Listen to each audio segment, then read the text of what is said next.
não para, moleque, desce na cara. Vem de cima, eu sou da lama, mas olha.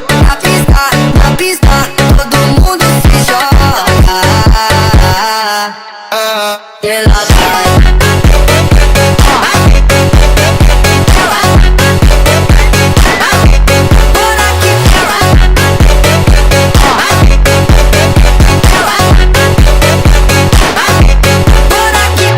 Porque me miras así,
contra eles foi bem interessante pelo fato de ser um time de jogo muito diferente.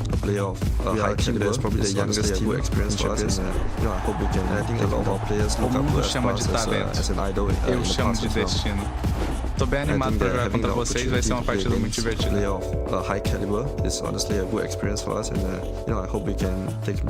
O mundo chama de talento, eu chamo de destino. Tô bem animado pra jogar contra vocês, vai ser uma partida muito divertida.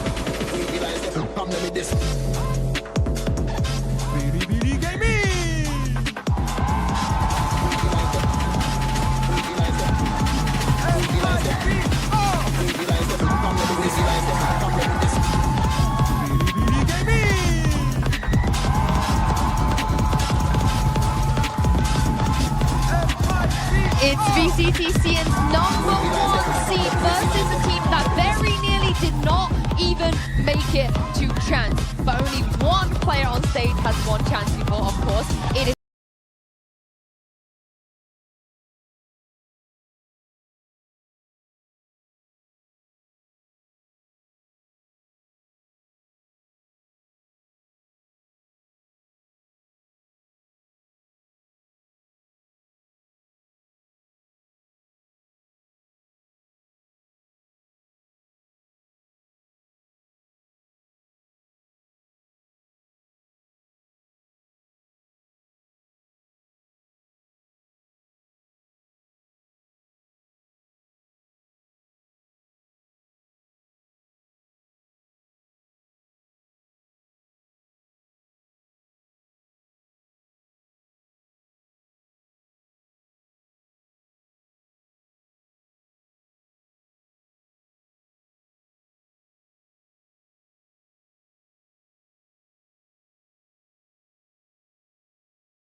right, maybe some traders, maybe some a good prep, maybe they don't have to rely on somebody else. And they didn't pick it then either. It wasn't like they wanted to play, they had to pick it, and they picked it coming into this. But this is what you guys wanted to see, right? Maybe some changes, maybe some a good prep, maybe they don't have to rely on some of the old stuff. They certainly had a lot of time to very strong on that map. I mean, looking at the map, based on the data that we have, I'm feeling pretty good about BLG's chances here. They beat EDG, both of those maps. Have MIBR decided to trend away from the double duels? What RRQ maybe? I mean, looking at the map, based on the data that we have, I'm feeling pretty good about BLG's chances here. And a question they're going to need good info.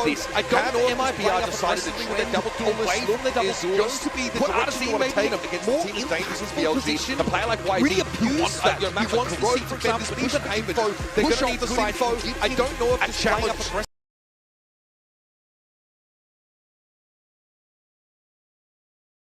He wants that. He wants to see defenders push for info, push off the side. They binned it. I mean, this is the absolute trend in America. Everyone is playing this Neon double control. Makes no sense to me. I'm such a hater of the fact that ISO from the beginning, but this is the absolute trend in America. Everyone is playing this Neon double control. Okay, I'm stupid amount of hater of the fact. Yes, because you don't have. Chrono's locking in the Sova, that is definitely on paper his best agent, and I really want to see him bounce back individually from where he was at in that second stage of America's 100%. That was a low point for him. We know how talented of a rookie he is. If he's hitting best agent, and I really want to see him bounce back individually from where he was at in that second stage of America's. That was a low point for him. We know how talented of a rookie he is. If he's hitting, if Osfox is hitting map for BLG, Cortezia is bringing that fiery energy that hyped the team up when they were bouncing back. That could be the recipe for them having a very strong showing on Haven. But even with all that, Billy, you should at least anticipate that. Because again, so much take on other teams playing this console. Again, I want to watch MIBR stretch Billy's resources on defense. They're so good at going on B, they have such a good plan around the Viper ult as well. And if you're a Billy, you should at least anticipate that. Because again, so much take on other teams playing this console. Again, I want to watch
on forward. Verno isolated on the B side. I mean, it's a mess on the map right now. All 4 players isolated between these 2 teams. And the decision-making on this is huge for MIBR. If they do decide to commit A, this feels a lot better. They were so exposed if they ended B with Cortesia so weak. Verno stepped into calling many more rounds for MIBR in the last few months. And now, in a critical pistol, he's brought his teammate with him into the A site. He's dodged out from that flank of K-Knights. 30 seconds left. And now a potential to plant this up for Heaven for Cortesia to play in that position too. K-Knight has to be careful here. He is set apart from his teammate. He is set apart from his teammate. Deciding to step into this by himself. How far does he go? Verno spotted. And the dart used, again, independent of his teammate. Not choosing not to wait. Still snaps on the Cortesia. Yes, remember, 33 HP, leaving Verno in a 1v2. K-Knight weak. Time dwindling away. The shot just hit off the mark. Verno repositions. Looks to take a fight. And Levius is live and done. A 1v1. And Verno delivers for MIBR. The Red Bull clutch. A 4K already to kick it off for Verno. And I think if you were looking at some bright moments from that disappointment in Toronto, it would have been Verno consistently topping out the scoreboard. And here, after that re-clear from BLG goes so beautifully for them, he's the one picking up 2 kills. When his teammate falls and puts him into the 1-on-2, it's him stepping up big time. MIBR able to strike the first chord of success, but there's still plenty left to be played. You take a look at the purchase for BLG. They do have the Bucky in the hands of Rashia, but that's all it'll be so far. Early space taken by Osbos into long. We'll push K-Knight away from here. And the one thing that MIBR would have seen that last round is these walk-ups. BLG, a team that never sit back on the defensive side. You'll see YZ and K-Knight in particular always stepping forward. In this round, we already saw that little bit of a B step. But now they've guessed wrong as the stack heads towards C. All right, they will find a vacant site. They'll get the spike down. Assuming all goes well, carry a couple weapons into the next, but as we've talked about, BLG, a force to be reckoned with. They are going to arrive a bit late to the party. I think the question is now, how much do they invest? Do they decide to just die to the spike, or are they playing for exits? The magic number is 3 kills for BLG. You do that, you've taken out at least 1 gun from MIBR, who've gone for that FPX buy. Right now, just running into Cortesia, who Ghost in hand, won't be giving anything over to the other side, but he's been dealt with. Yeah, got his too. Stun invested. And it is just that exit look for BLG. Yeah. I think MIBR doing well to group up here, exit back out towards spawn.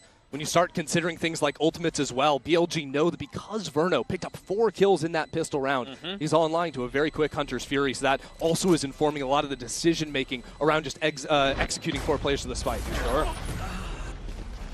And so they fall. MIBR gets onto their second. They carry the 3 rifles that were brought into this round. And they're able to approach this bonus from a pretty powerful position, all things considered. I don't think this is going to be a bonus. Osbos buys a gun for Artson on the other side, so they're going to have 4 rifles and the Guardian. That'll set them up so nicely. This, a chance to completely break BLG's economy. Already in here in round 3. You see some of the pings on the minimap already lighting up the left side of B. This spam line could hurt MIBR. Safe passage found across. And now all eyes set forward. With Osbos, the tip of the spear. Champions kill leader. Still not on the board. And he pulls out all that utility front B as well. The Paranoia now pulls Rusha into garage. When the fault line comes down, he can't quite connect the shot. Timing just off. So an exchange of utility results in no lethality. So my eyes turn over towards the A side of the map, where now all of a sudden we've got the Peter and Artson stepping into the long space. BLG 2 in sewers. And remember, Neff used his stun for the garage hit, so that will not be in play. But they're rotating over to this. You see BLG has already pulled more members A. It's a very good read, and this drone only sees the Viper. That's critical, but BLG still hold their ground. Some noise made from Artson running away from A long, but BLG, no, that's fake. Quietly creeping forward, playing on such a dangerous line. The swing out from Osbos falls at the hands of YZ, but Artson counters. 2 kills found, but the spike is in such an awkward spot. Artson has to get out. He's trying to run back. Cortesia just broke a tripwire in garage. He stole his ground, but at the same time, Levius is back out in mid, and now this mad dash out of Artson trying to dodge away from the fault line, dodge away from a Cypher net. Now here's his approach. It's gonna be death from him. 13 seconds left. Shirley secures the round unless Cortesia can frag through it all. 3 targets to find. Not a ton of time to do it. BLG get on the board. Well, could have been a disaster for BLG. MIBR buying up into that round. They see through calmly. Some good utility in mid-round calling to stack over towards the A site. That's now 3 rounds in a row. MIBR have shifted back towards A once the clock has started winding away. K-Knight and YZ holding their ground here, doing nicely with it. One enemy remaining. That tripwire, almost the bane of Levius. K-Knight and YZ holding their ground here, doing nicely with it. One enemy remaining. That tripwire, almost the bane of Levius' existence. Yeah. The turret. Yeah. And so into the next we go. Good purchase on both sides, an early stun, and a dumpy utility towards A main. Yeah, BLG know that versus these Viper comps, you need to bully them out of the A main space early on in halves. Otherwise, it just allows lurkers to take that space so freely. So you expect to see the fault line the next couple of rounds. You expect to see players posted up in front of it. That does leave their C side very vulnerable. Really just a cam and a trip, a cage as well. That's a full retake setup for BLG, and it's not like they have ultimates to get back into the side either. They just trust in their utility, in their marksmanship to get back in. Neff, no stun, but silence across the map. A couple of rounds now, BLG have had 3 players stuck on B. Look for exactly this, but this time Cortesia shows up massively. K-Knight was there to respond in kind. And things quietly settle into a 4v4. They're going to rotate back into all of the space that BLG took away, eh? This is wild. I mean, we're less than 40 seconds left onto the clock. MIBR have player C, have players Garage, have player A. It's lurks on lurks, and now with Artsin falling, they have to go C. Left. They will have 3 there. K-Knight somewhat on an island. I mean, Levius is within striking distance, but the smoke goes down. Aspas strikes, and now the dash through. The site should be secured. Now we'll see what they do in the post plant. Rushia still has the paranoia. Still a stun for YZ to play off as well. Aspas' position will be critical here if he can dodge away from that key utility because he's playing so close to that smoke back towards C-Link. They're not playing long. They're hunkering down into the site. The first paranoia out from Shenum. Traded now. Both flashes used. Aspas waiting on the other side of the smoke. The dash is just too much. Reposition, stays alive. Looks to take a fight the second time around. Inferno saves the day. A 1v1 now. Levy is weak, but Aspas worse. 3 HP. A stiff breeze will knock him over. And Levius delivers. 5-1 now for the Sentinel. Levius started off the pistol round with a nice kill. Has continued that in the last couple of rounds. Has been so solid, playing into that C retake, but when he gets back out onto the site, shows up in a big way. And this is starting to be a little bit indicative of how these teams want to play. You know, BLG grouping up often to fight around the breach and the neon. MIBR going to look to spread out across the map, play these much slower rounds. BLG's planning in these rifle rounds has netted them 2 wins. And it's forced MIBR here off of the back of that last one into this light buy with a Guardian, a Vandal, and a Stinger. And the Vandal is in the hands of Aspas, stepping into this tournament for what feels like the first time in his career as an underdog, really. Yeah. And currently, what, 1-3? Quiet start. Quiet start for him. People will be used to also seeing his Jet on the international stage, but he's been playing a whole lot more than Neon in Americas this year, incorporating that into the pool. But this MIBR team was always a team that was underdogs. You know, 11th place, back-to-back stages in 2024, but the signing of Aspas and these incredibly talented rookies at the start of the year, and Cortesia and Shenum, propelled MIBR to the best finish they had ever had in 3rd place. That has not translated to global success. No, painfully lackluster performance in Toronto. But now the opportunity to right their wrongs. Aspas was able to get the first pick, and now attention towards A. Yeah, decent start to this eco round. That paranoia is nice. They've invested the Hunter's Fury. Beautiful. Popped on the other side, and YZ has no target. Now they're going to swing out into him, and he immediately falls. That's just a masterclass ultimate there out of Burno. 2 kills with the Hunter's Fury, comboing off of Shenum's paranoia. BLG have no idea what just hit them. Sure, we'll take a look at it one more time. Verno has been stellar in this opening map. 7-2 so far.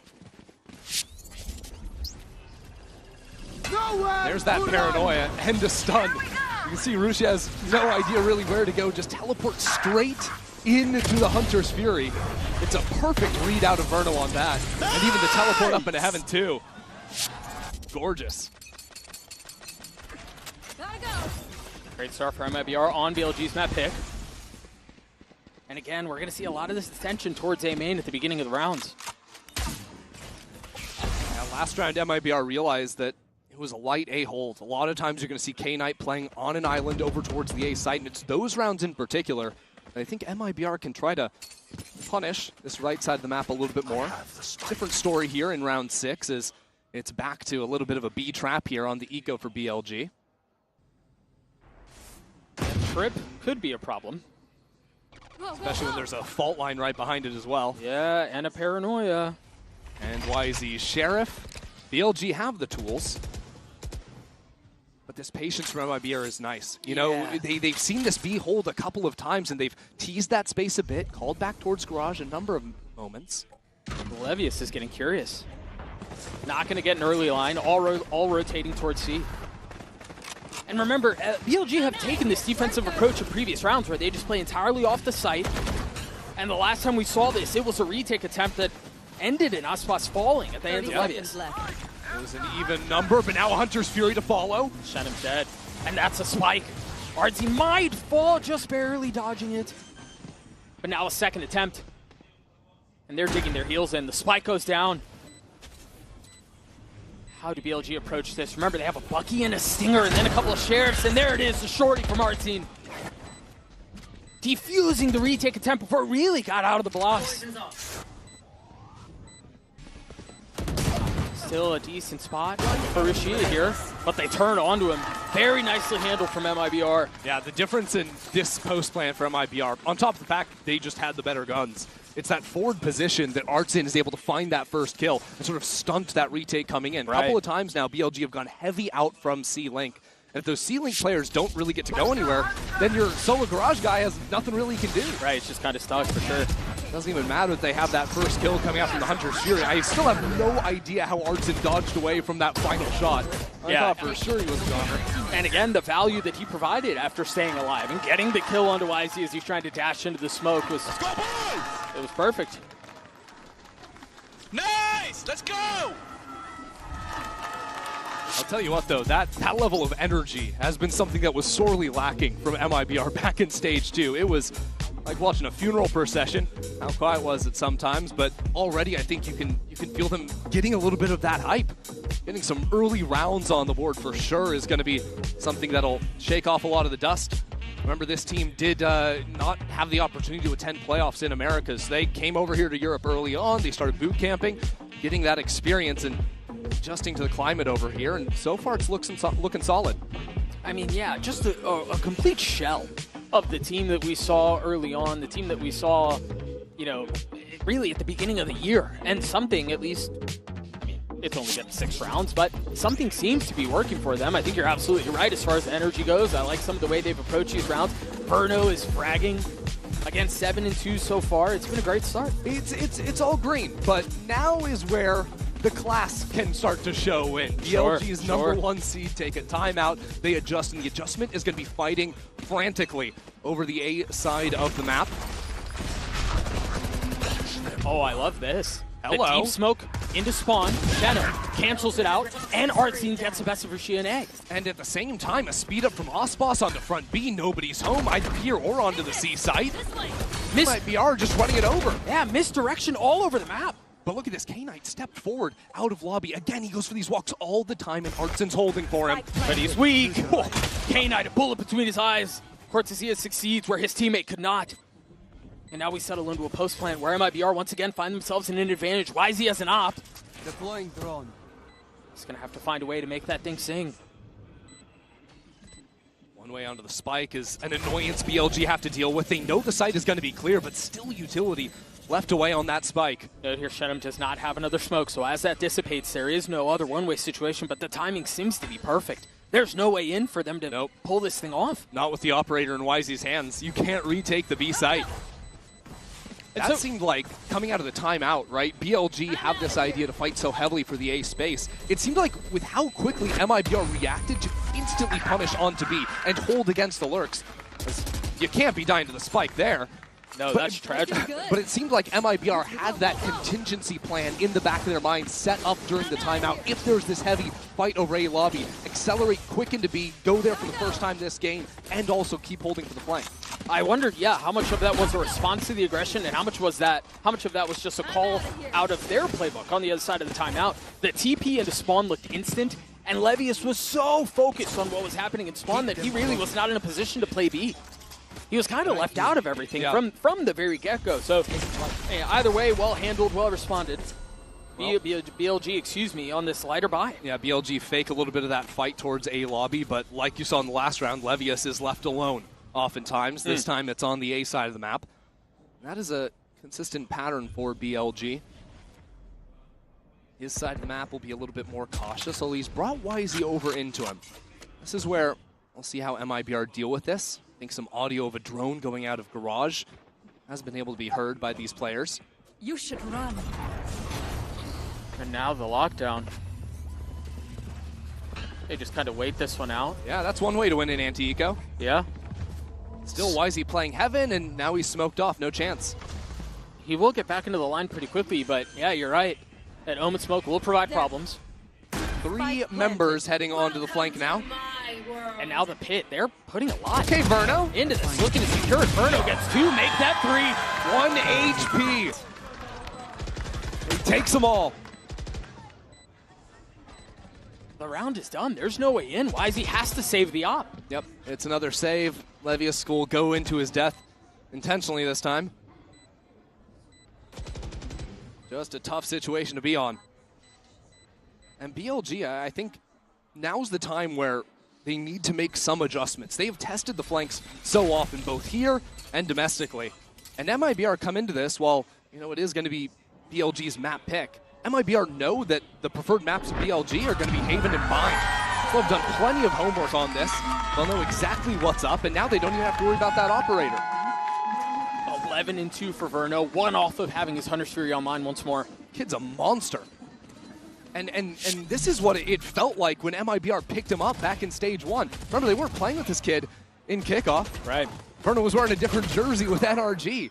And it seemed like that signing from MIBR just made everything click. All of a sudden, they're winning everything. Again, a top 3 finish. Well, individually, he looked decent enough in Toronto. This is kind of the promise we had with Verno in the offseason. Aspas has an op, Artsine has a Marshal. Or an Outlaw, excuse me. A little bit wild, but honestly, when I was watching BLG play, I think that on the attack side, an attack op really works against them. If you hold extremities, you hold that contain against the walk-up of, well, what is YZ doing right now? K9's also gone for that. You'll see BLG walk down C long. You'll see them walk out of garage. Those scope guns can be so good at shutting down BLG's playstyle. Man, 4 of them are on light armor. You see the Outlaw was put down in exchange for a rifle. Whew. That was close. He's setting off of that, clearing the trip, but A is BLG. YZ steps on behind that drone, and this is what makes BLG tick. YZ takes more duels than anyone else in China. Yeah. It's a search and destroy mission so often for him. When he finds the openers, BLG's rounds just play themselves. The kill leader from his respective region for that reason. That trip still hasn't been cleared. Now finally cleared. The TP, the dash through, the wall goes up, the spike goes down. MIBR come to life. Aspas waiting on the other side of the smoke, beckoning, demanding a challenge that does not come. Gets the dink though, onto K-Knight, and still in the post plant, a Hunter's Fury for Verno. Nano's now being thrown down. Cortesia, a big fight here, has to be able to pull this off. If Levius can relieve some of this pressure, it's a problem, but no, MIBR stand tall. 3v3 now. Rolling Thunder invested in exchange for the Hunter's Fury from a distance.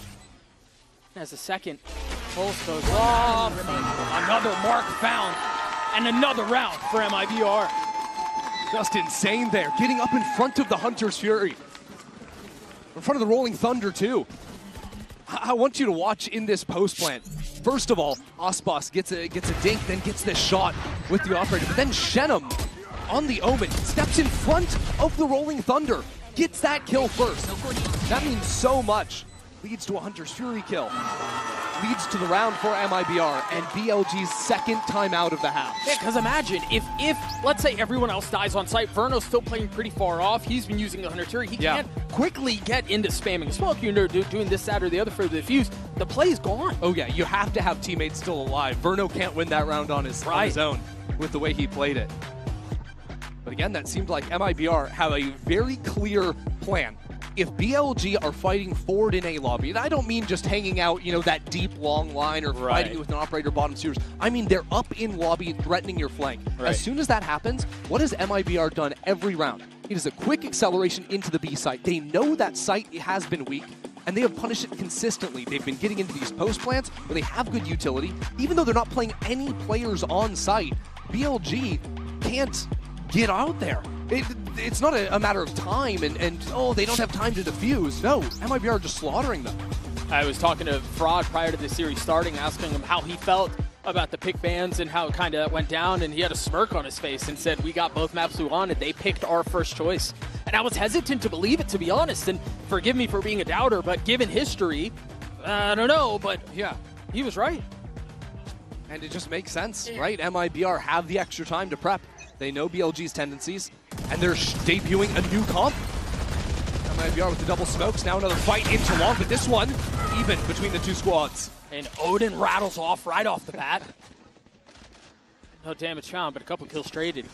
YZ for Shenum, I take that any day of the week. We'll see what Levius can do in the corner here. Stinger in hand, not tagged up. He's been here a couple of times. Hold on, what is going on? Body block, Neff falls. But traded back again, the Stingers proving to be a problem. BLG gets another. They made a good adjustment out of the timeout. Very quick to respond and start threatening on this B site and into Garage. So you can see that scattered MIBR a bit. Their spike is still outside Garage. It's time to maybe regroup, play together. This was a bit of a half buy from BLG, but they're ahead of it again. BLG are already rotating into A before MIBR arrive. And they have the information too, know exactly where these final two players are. A gun for K-Knight. Just over 40 seconds left in the round. You do have time to play this out. You're not forced to commit A. Oh, pop, wall through. Last spots left to fight. Full find is one. K-Knight down 3 on the round. 30 seconds for the duelist, and one more waiting on the other side. Dashes back, throws it in reverse, and gets another for MIBR. Just dancing on him. Ospas had no clue where that last guy was. But it doesn't matter. The Stinger cannot hold up against Ospas with the Neon ult. That kill from YZ at a distance is kind of insane. It's wild, but it doesn't amount to much of anything.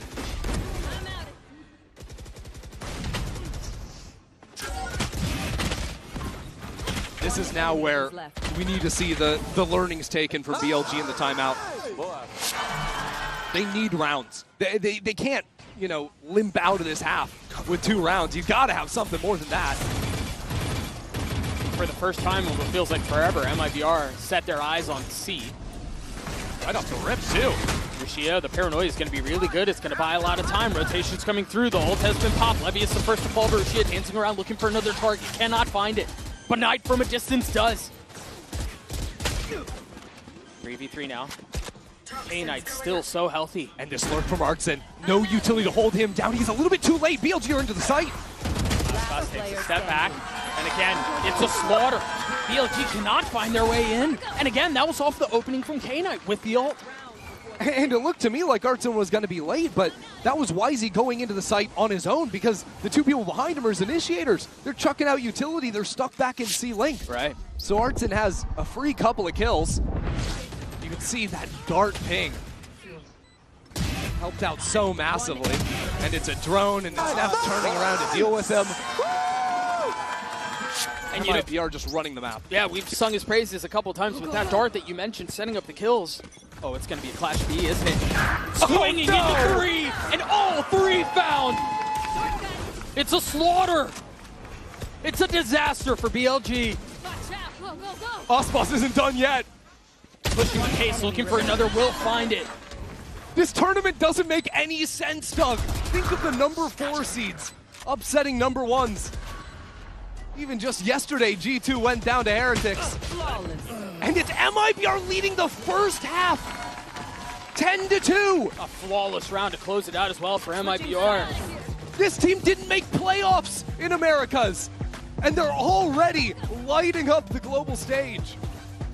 No love between these two either. I mean, you see them stand up out of their seats, giving it back just in kind. A slaughter of a first half.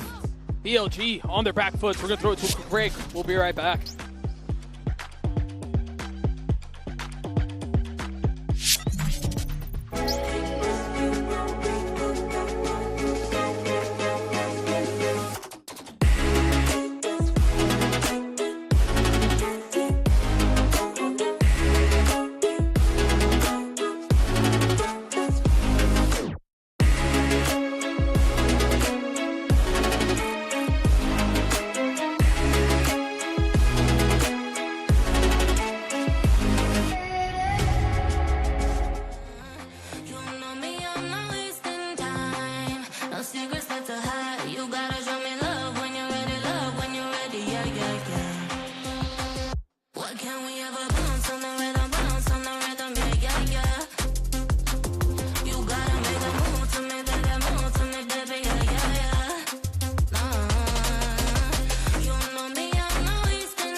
When you've got a team of such high expectations like BLG, you look at a star to bring them back into this, and my eyes go towards YZ here.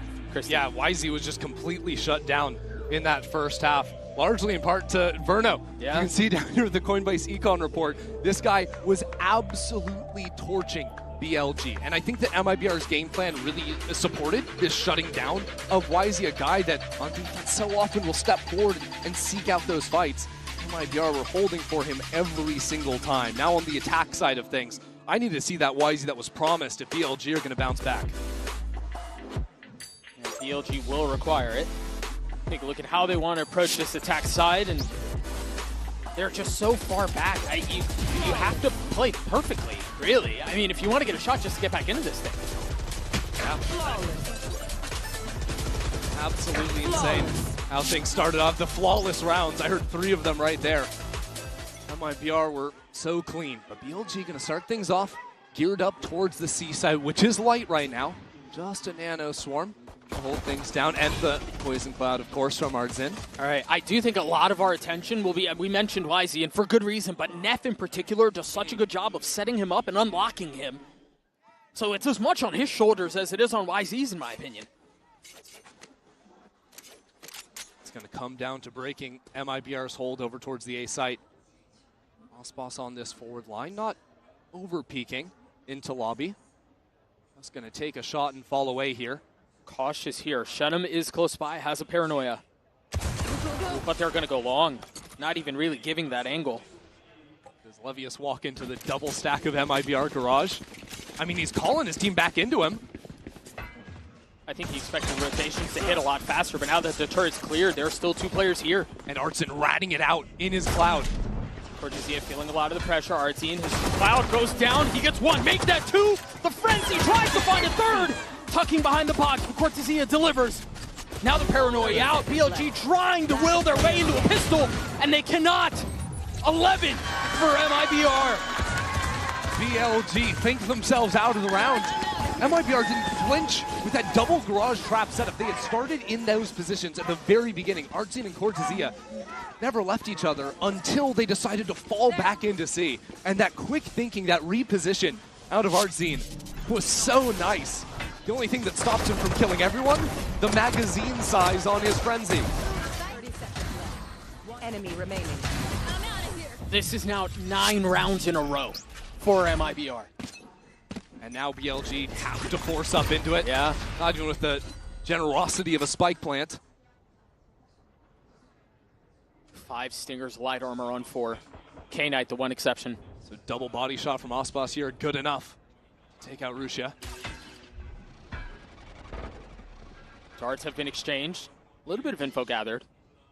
But Aspas lies in wait. Yeah, no space on the map for BLG makes it really hard. They're going to cautiously maybe test back into mid. But in their eyes, MIBR could be anywhere. This wall from MIBR just takes away so many options, too. I mean, you take a look across the minimap. Utility C, garage, the wall B and A.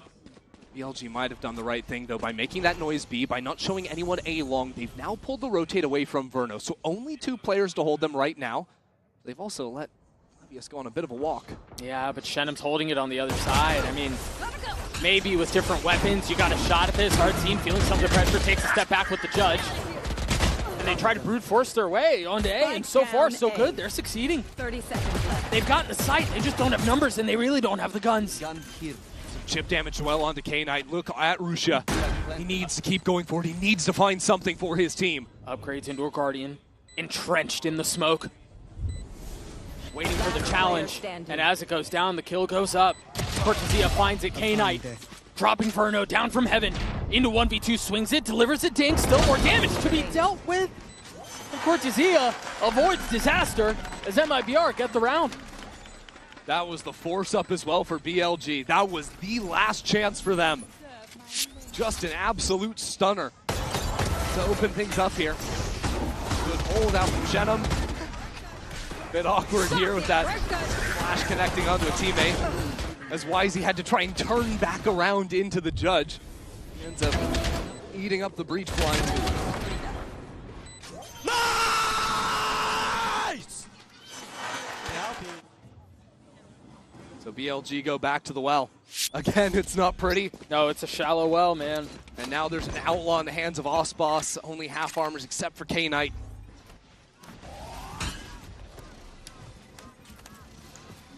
What can they do here?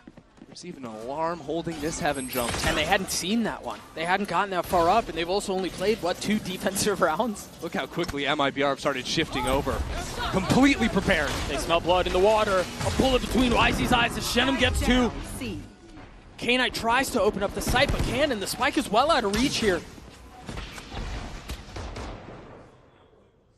He didn't even pick up the spike. No, it isn't. I don't know that he feels safe enough to at this point. And so Aspas can just hold it. I think he just missed it. He was right on top of it and didn't connect. And now it's being hard held by 2 players. You might be right. Tragedy. Bears spots it. K-Knight's head snaps back, as has been BLG's. MIBR flawless to close out map 1. BLG's map pick. The last time we saw MIBR play this map on the international stage, they lost 13-1. They have now taken down China's best team 13-2 to open up the tournament. And now they turn their attention over to Corrode, which was the arena they wanted. That's where they wanted to play. That's where they wanted to fight. It looks rough for BLG. We'll see what they can do on this second map. We'll be right back.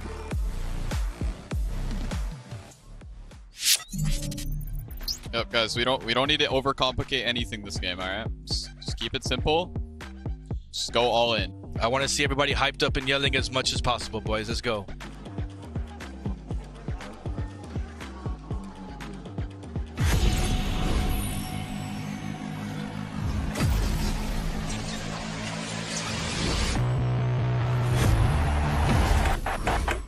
Now that I'm a mom, things are different. Verizon's different too. They let everyone in my family choose different plans. We get what we want and we save money. Love that for me.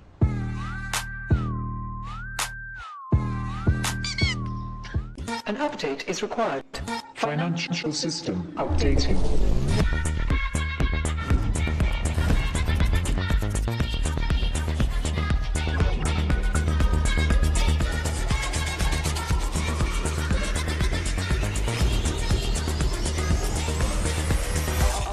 System updated. We will dance to get. The The future of money is here. Feels good. Esports World Cup, where we are starting off with Valorant. If you want to win, you have to win against the best. So looking for revenge.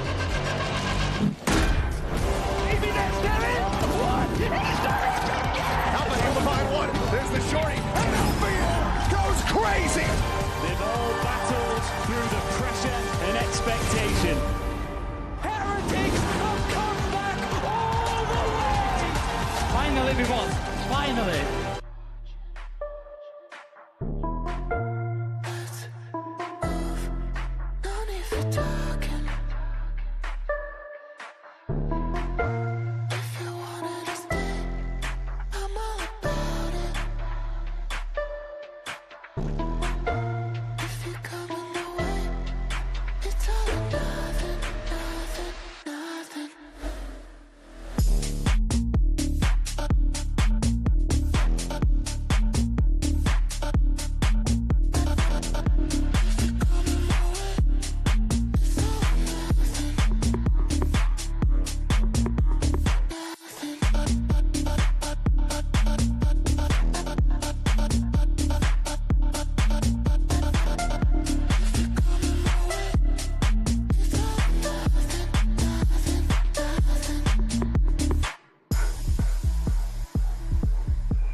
Here, and I'm with Fraud of MIBR. Congratulations on that first map.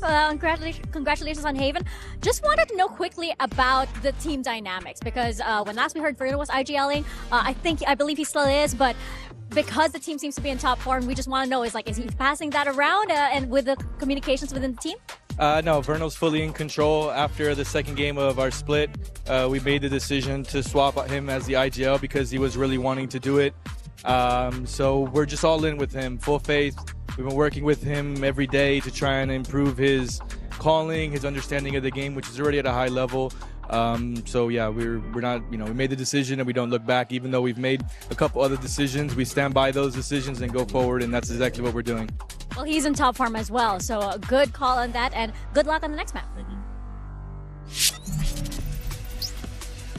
Well, it's not just the calling that's been amazing for Verno, the shooting, the everything. Uber and Wyatt, I can confirm now with you guys, Verno has broken the global KD record previously set by TenZ. With a 7 KDA, which is absolutely ridiculous. Light work for the boy. Insane. In stage 2, Verno was the 3rd lowest rated player in the league. A lot of people were attributing it to him picking up this IGL role that Fraud was just talking about. And maybe it just took more time to fully adjust and be able to figure out how to play his own game within it. That was the best game he has played, probably all year, definitely since Toronto. That was mental. I love how it happened too. He just started calling one day, apropos of nothing. He's like, all right guys, I want this, I want this, I want this. And one of the most impressive things from MIBR we just saw was their macro. The early round shot calls that we're getting from Verno, that's so good. And it looks like they really understand how to play this comp that they've obviously just moved off of recently. And I love the way that the team are clearly following the instructions, and the synergy is there, because if we take a look at the Verizon high-speed moment, this was Verno getting kills with his ult, but this would not have happened without the util that the team managed to land and the timing. Yeah, this was absolutely beautiful. And just in general, having very good Hunter's Furies is something that Verno is known for, was known for when he was coming up. They gave him beautiful setup here. I mean, Russia kind of accidentally into-nerfed there by TPing into his spot. That happens actually more than you would think a lot of the time when Omen players get pinged off by this. Yeah, really set things up for MIBR. But man, so intricate. It's not just moments like this as well, it's like their post plants on the B side have looked so good. These guys are working the map really well. I didn't expect to be the macro. We spent so much time talking about Aspas, right? Highlighting these individuals. I didn't really think the macro would be the thing that we're sort of chirping about here as what has got them in this position, but man. Yeah. Sue, how do they match up on the Gen G scale for you with that comp? Okay, I need to see it one more time. There was a round that I was screaming the groom. I was like, this is the Gen G! They did it! Yeah, I will say, they did a carbon copy, which is nice. I feel like for how much we've seen this comp in Americas, that was definitely the best display of it that I've seen from an Americas team so far, for sure. Well, hopefully the next map is going to be the same for them, because this is where we had questions about both teams. For Bilibili, they banned this so many times in Stage 2. They showed it in the finals. Yeah. But like you guys are saying, both teams don't really play Corrode. This is kind of, you know, a wild card.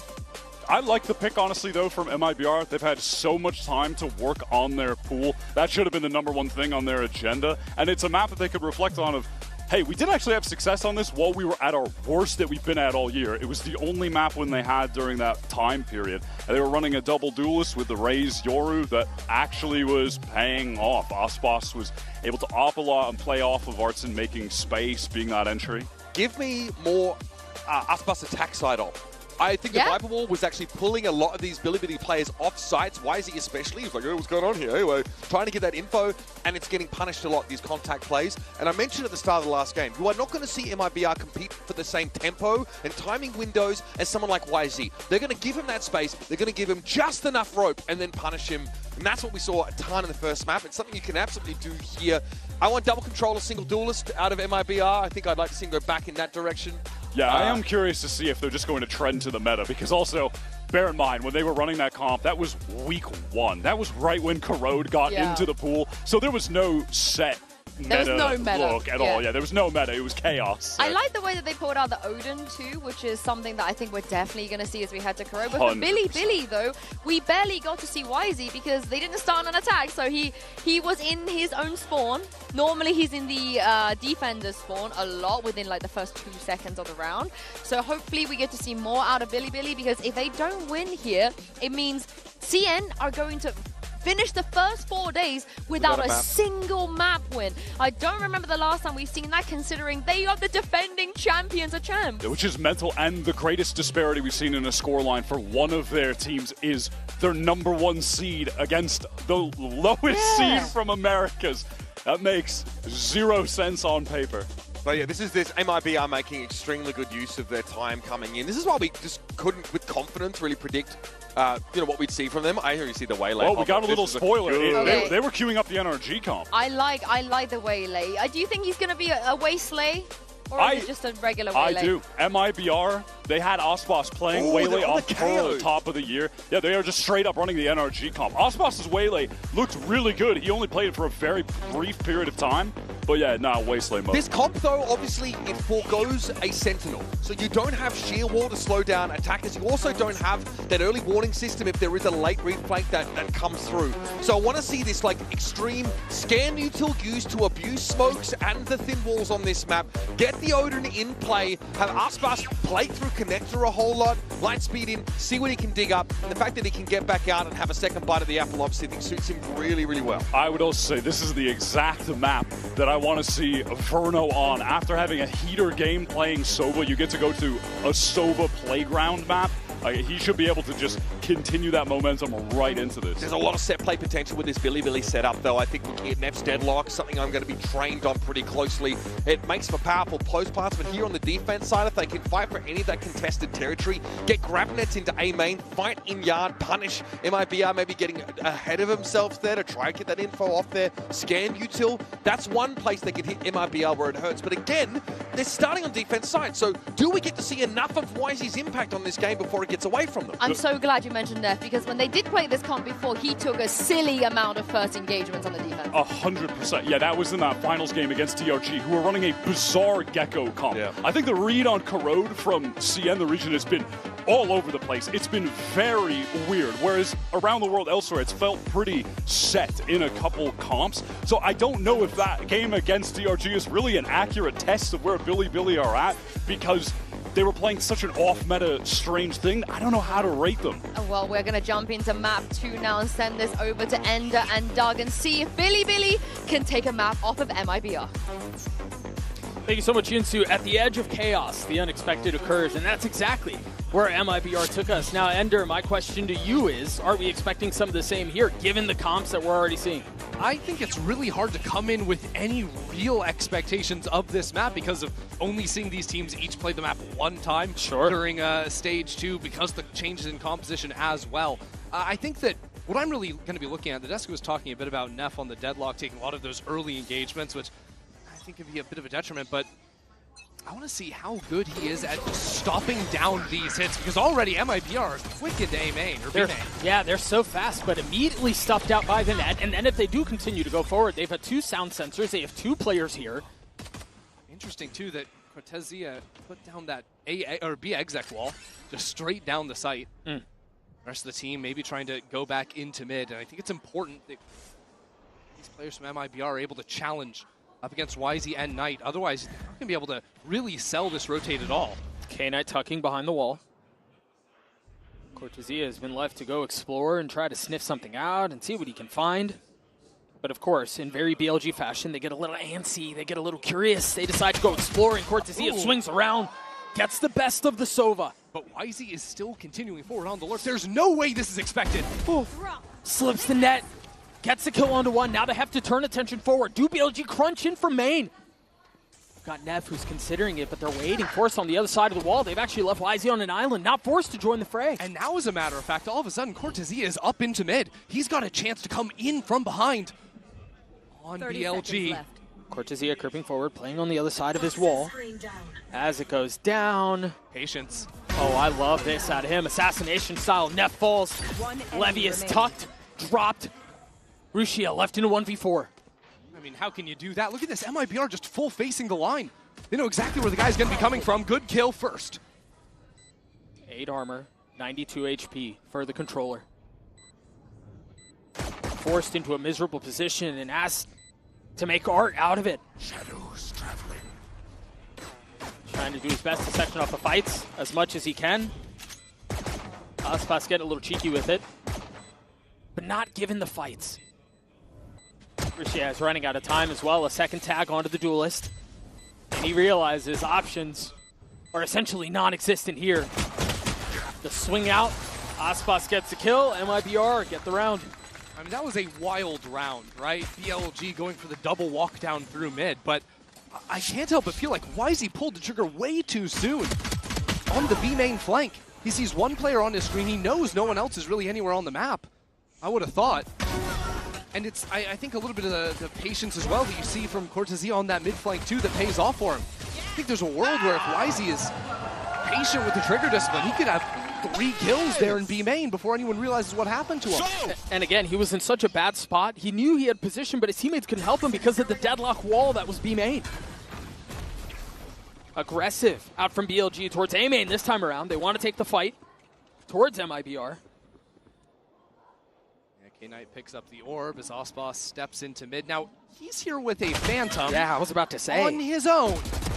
And he loses it, and all of a sudden, it's donated. I'm freaking out. I'm freaking out. That's a Phantom just dropped up in top mid. And now K-Knight has a kill as well. Is that actually... That's recoverable for sure. Yeah, it is. But it's going to take some time. And with that time, MIBR should be able to get into comfortable post plants. Yeah, at least that body down in bot mid didn't have anything on it. And now SHREEMAN falls, okay. And it wasn't even the Phantom. Weapon now upgraded in the hands of Neff. Battered and bruised, but still in a position to fight. Still ready to go. Wisey connects onto the Sova with the Frenzy, and now it's our team left in a 1v3. Can they find a way to avoid disaster? Watch your back. BLG in a really nice knife spot, but it's a knife. You're absolutely right. Thanks. A tragic punctuation point to the round for MIBR and a thrifty win for BLG. Yeah, the MasterCard thrifty, and I don't know what exactly the idea was there with Osboss going on a journey into top mid on his own. It does feel like back-to-back rounds, our duelists getting a little bit ahead of themselves. That is a brutal way to finish it. Uh-huh. Thought he might get out of his seat. Thought he might get a little verbal across the stage. No. So off of this, they give a rifle to Aspas again. Already has the TP procced. Flash over the top, looking to take the fight. There is no one there. You can see the benefits of the KO flash hitting both yard and towards elbow. Aspas looking for a fight. Remember, he failed at this the last time around. This time succeeds. Aspas with 2. The side is theirs. K-Knight with a Bulldog. Can't find the torque. Yeah, okay. These are the most nonsense rounds I've ever seen. Osboss just fully picking things back up after a blunder in round 2. MIBR just seized the reins once again. You wonder here if you're BLG, I think they're just calling for the save. Yeah, I mean, at this point, it's probably better than giving over even more guns to MIBR. Yeah. Just cut your losses and play the next. Tough to really see what the financial situation is for Neff and Levius, but you imagine it's a bit spotty, and so they're trying to clutch onto their pearls, trying to keep that carried into the next. The next round, while they're going to have a bye because, of course, they picked up all those guns from the last round. Right. Verno is going to have the 100 Fury online. You remember how deadly he was back with that on Haven. Back-to-back MasterCard thrifties.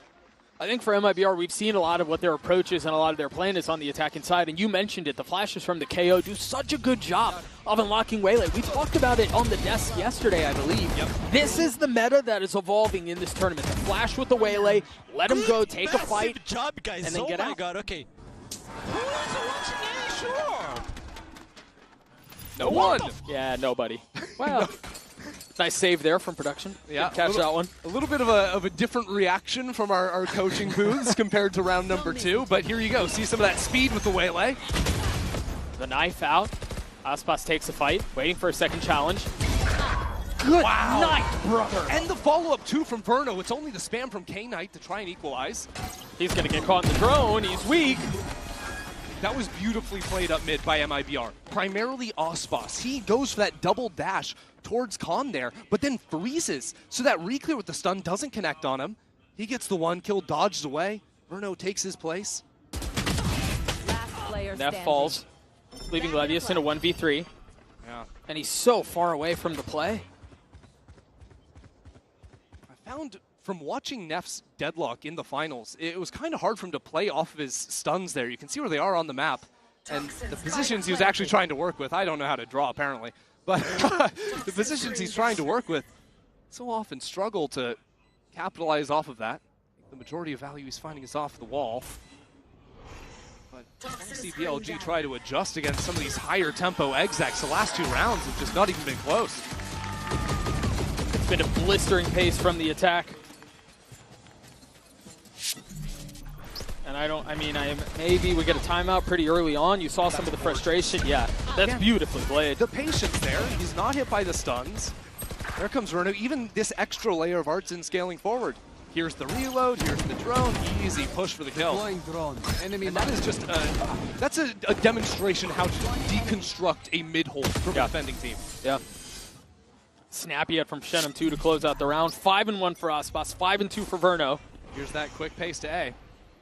It's just Wisey here. Is that going to be enough? Right back. Just Wisey. The TP across, he gets his one. Just not enough there. But Rushi is tucked. He's got to judge. The flash through. K-Knight joins the fray. K-Knight gets 2. And now it's Cortezia left in a 1v3. And already 2 players approaching. Quick on the flank. 45 HP, he's left alone. This is going to be difficult. He spots his one. No real idea of what's waiting on the other side. And as Neff creeps forward, might be the easiest kill of his life. BLG continuing just flank every single round, it seems. Just when you think they're done, there's another player coming in from the side. But truly the hero of that round, K-Knight. In main after Wisey, gets his kill after the little bait and switch there from MIBR. And Rusha is blinded up. It doesn't matter because K-Knight came out of link just fries. That's his guard as well. Didn't catch that the first time around, but beautifully pings up Osboss.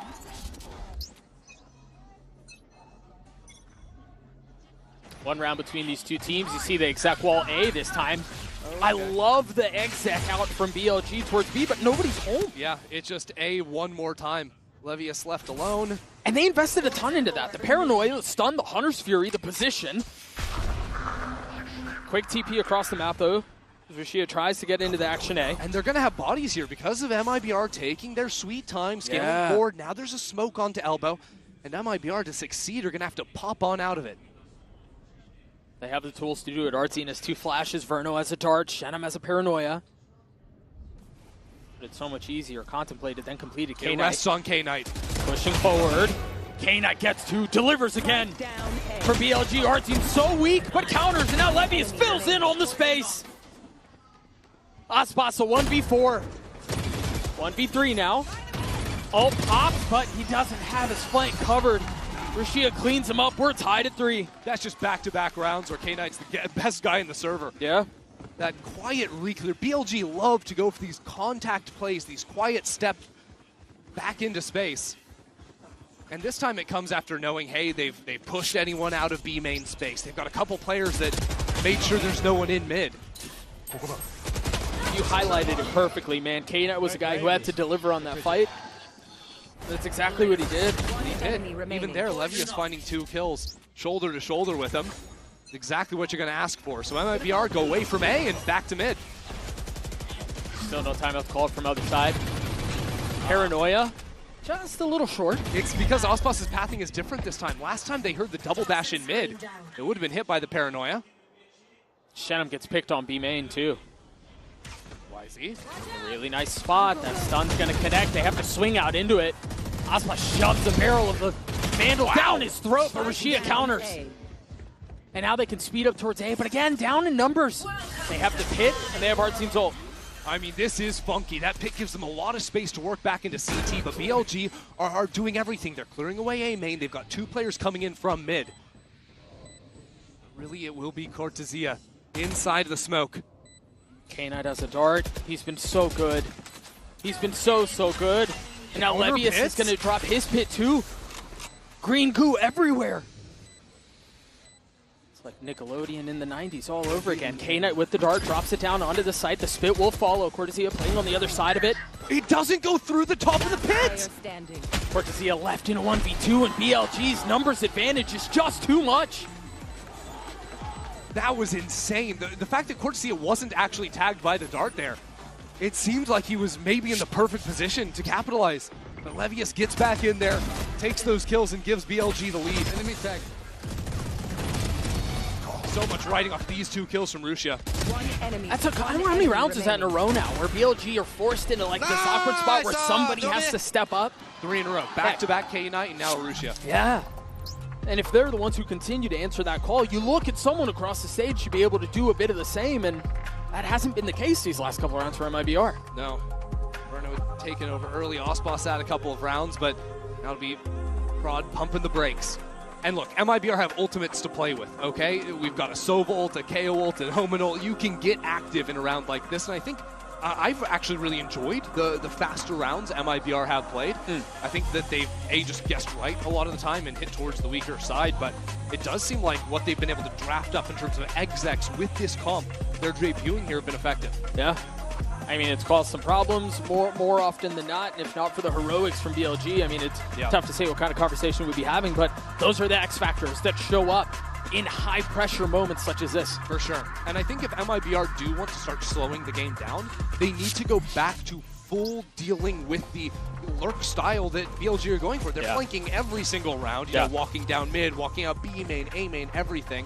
Like, can MIBR get an operator online to attack? Sure. Can they start hard holding these lines, because no Senti in their comp leaves them vulnerable? Sure, I do think they tried that in the last round. Remember, Shenum got the 1v1 outside of B main, and he got bested ultimately. Exactly. And I mean, it was a 1v2, but still, even if they do know that's what's coming, they haven't really been able to solve it. This time, a 3-2 approach from the attack.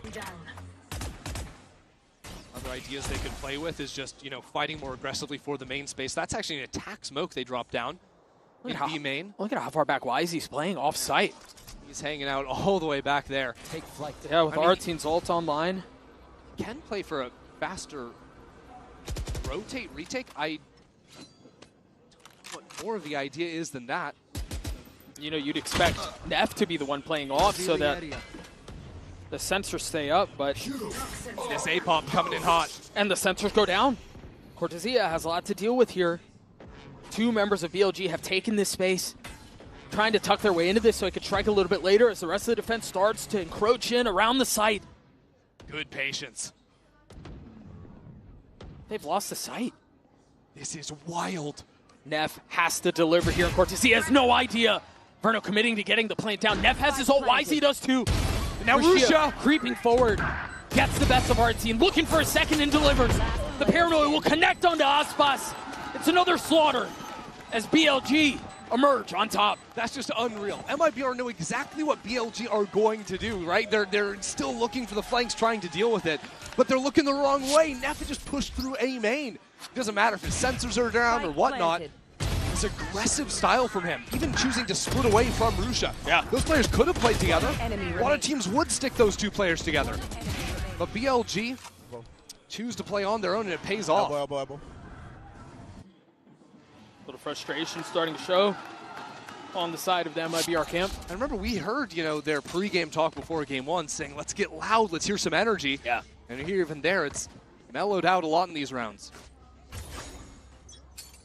Number 4 seed from America starting to show some cracks. Again, pacey. We saw Aspas in this position and was able to net a kill. This time draws out the Paranoia and gets out. That Paranoia adjustment from Rusha has been effective, allowing Wisey to get up here into mid. But it's a bit awkward for MIBR, who have spread out 3-0-2 around the map. Yeah, they have control of mains, but you can't really go anywhere without numbers in mid.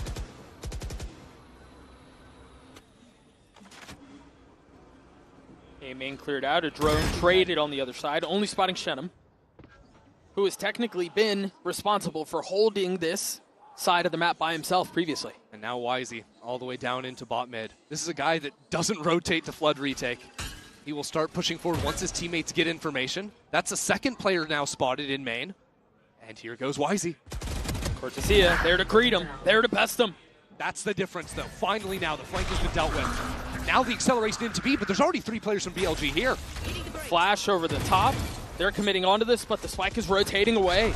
Yes, it is. Now a counter ultimate into the other side. Shenum behind enemy lines, and it's only Neff here to hold down the fort. With 25 seconds left on the clock, and Elbow walled off by the deadlock. Neff could stop them in their tracks.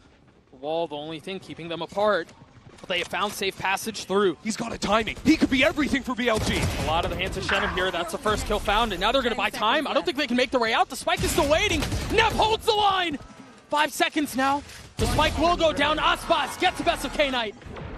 And Levy is not able to play spoiler. Now left in a 1v3. Into the swing. The high-low is too much. Artsing gets 3. MIBR gets a 4. That's crazy. 1 second left on the spike to go for the plant there. Neff was almost the hero for BLG. And it's in these slower rounds especially that I think Neff can be a monster. But MIBR fight their way out of that choke point, even against the deadlock wall. I think making the right call to pivot away. As soon as they heard Rusha's Omen ult, head over towards the B site. Yeah. It does feel like these rounds live or die by whether or not the flank is controlled. The lurk is bested. If BLG are able to continue to abuse that, they seem to find success. Right here. This A side looking a little bit light from BLG. Yeah, but it is Rashia on the other side. 7-7 so far. And K-Knight's not far off. Wall goes up, the spam through, that will connect. And he gets out. Hunter Suri looking for a little bit more damage as YZ. Looks to join the fight, looks to join the site. Yeah, Knight got tagged up by it. So now with K-Knight onto the site, MIBR, slow things down, start to creep back up into yard before they move on in. BLG creep back just a bit, playing this dangerous push and pull. A tap of the spike, Verno now committing. Another round to double flank for BLG. This time Osboss is holding, but he's only got 20 HP in main. That's so much to ask. He still gets his one though, and he buys time and gives MIBR the numbers advantage. As the spike ticks away, BLG are forced to answer very quickly. Do they commit onto this? Do they save? They should have enough money to do so. So all eyes set forward. The dart, the wall, Cortezia on the swing, gets the kill. K-Knight beat up a bit, and that might call it. Neff is rotating away. I think they're done here. You leave K-Knight out there to maybe try to get a kill, one off of his ult, but no. The weapon's more valuable. Cortezia's movement there, real nice to step back in front of the retake. Just catches YZ in motion. So, we're all tied up now. These teams getting a little bit better of a read against each other on this opening half, but there's only 2 more rounds left to play on this side. And I do think for BLG, this felt inevitable, right? We're talking about the #1 team from the CN region. We knew this was not going to be a walk in the park, regardless of who they were playing against. So honestly, I'm more curious about how MIBR respond to this, because the first map was a stomp. They were all confident. There really was no reason to doubt. It was happy days. But now that they're getting punched back in the mouth, now that they're getting pushed, how do they respond? That grit has been something that we haven't really seen from MIBR this year, right? Exactly. When the highs were high, it was all smooth sailing, right? You know? It was kickoff, stage 1, 3rd place finishes. But ever since Toronto, it has just been a drought. Say this team is streaky would be a bit of an understatement. Agreed. Now coming back here, being tested in a map 2 is really where they get to define themselves. Yeah. And I think we got to give tremendous love to BLG for the fact that they're in this fight with their star underperforming still. I mean, YZ has struggled, I mean, to be candid. Yeah, it's been tough for him, and I think a large part to it is that he's fighting on his own almost every single round. He's playing to his style, sure, you know, going for a lot of these contact walks, but MIBR have done their homework. It's not like it's a surprise by any means, and while a lot of the time, kind of like YZ's going to be able to outskill you if the team you're playing against just knows exactly and is in your head, it's tough to do. Yeah. Now you take a look at the minimap here quick. MIBR look like they're going to want to go fast B, and there's not a ton of defense here.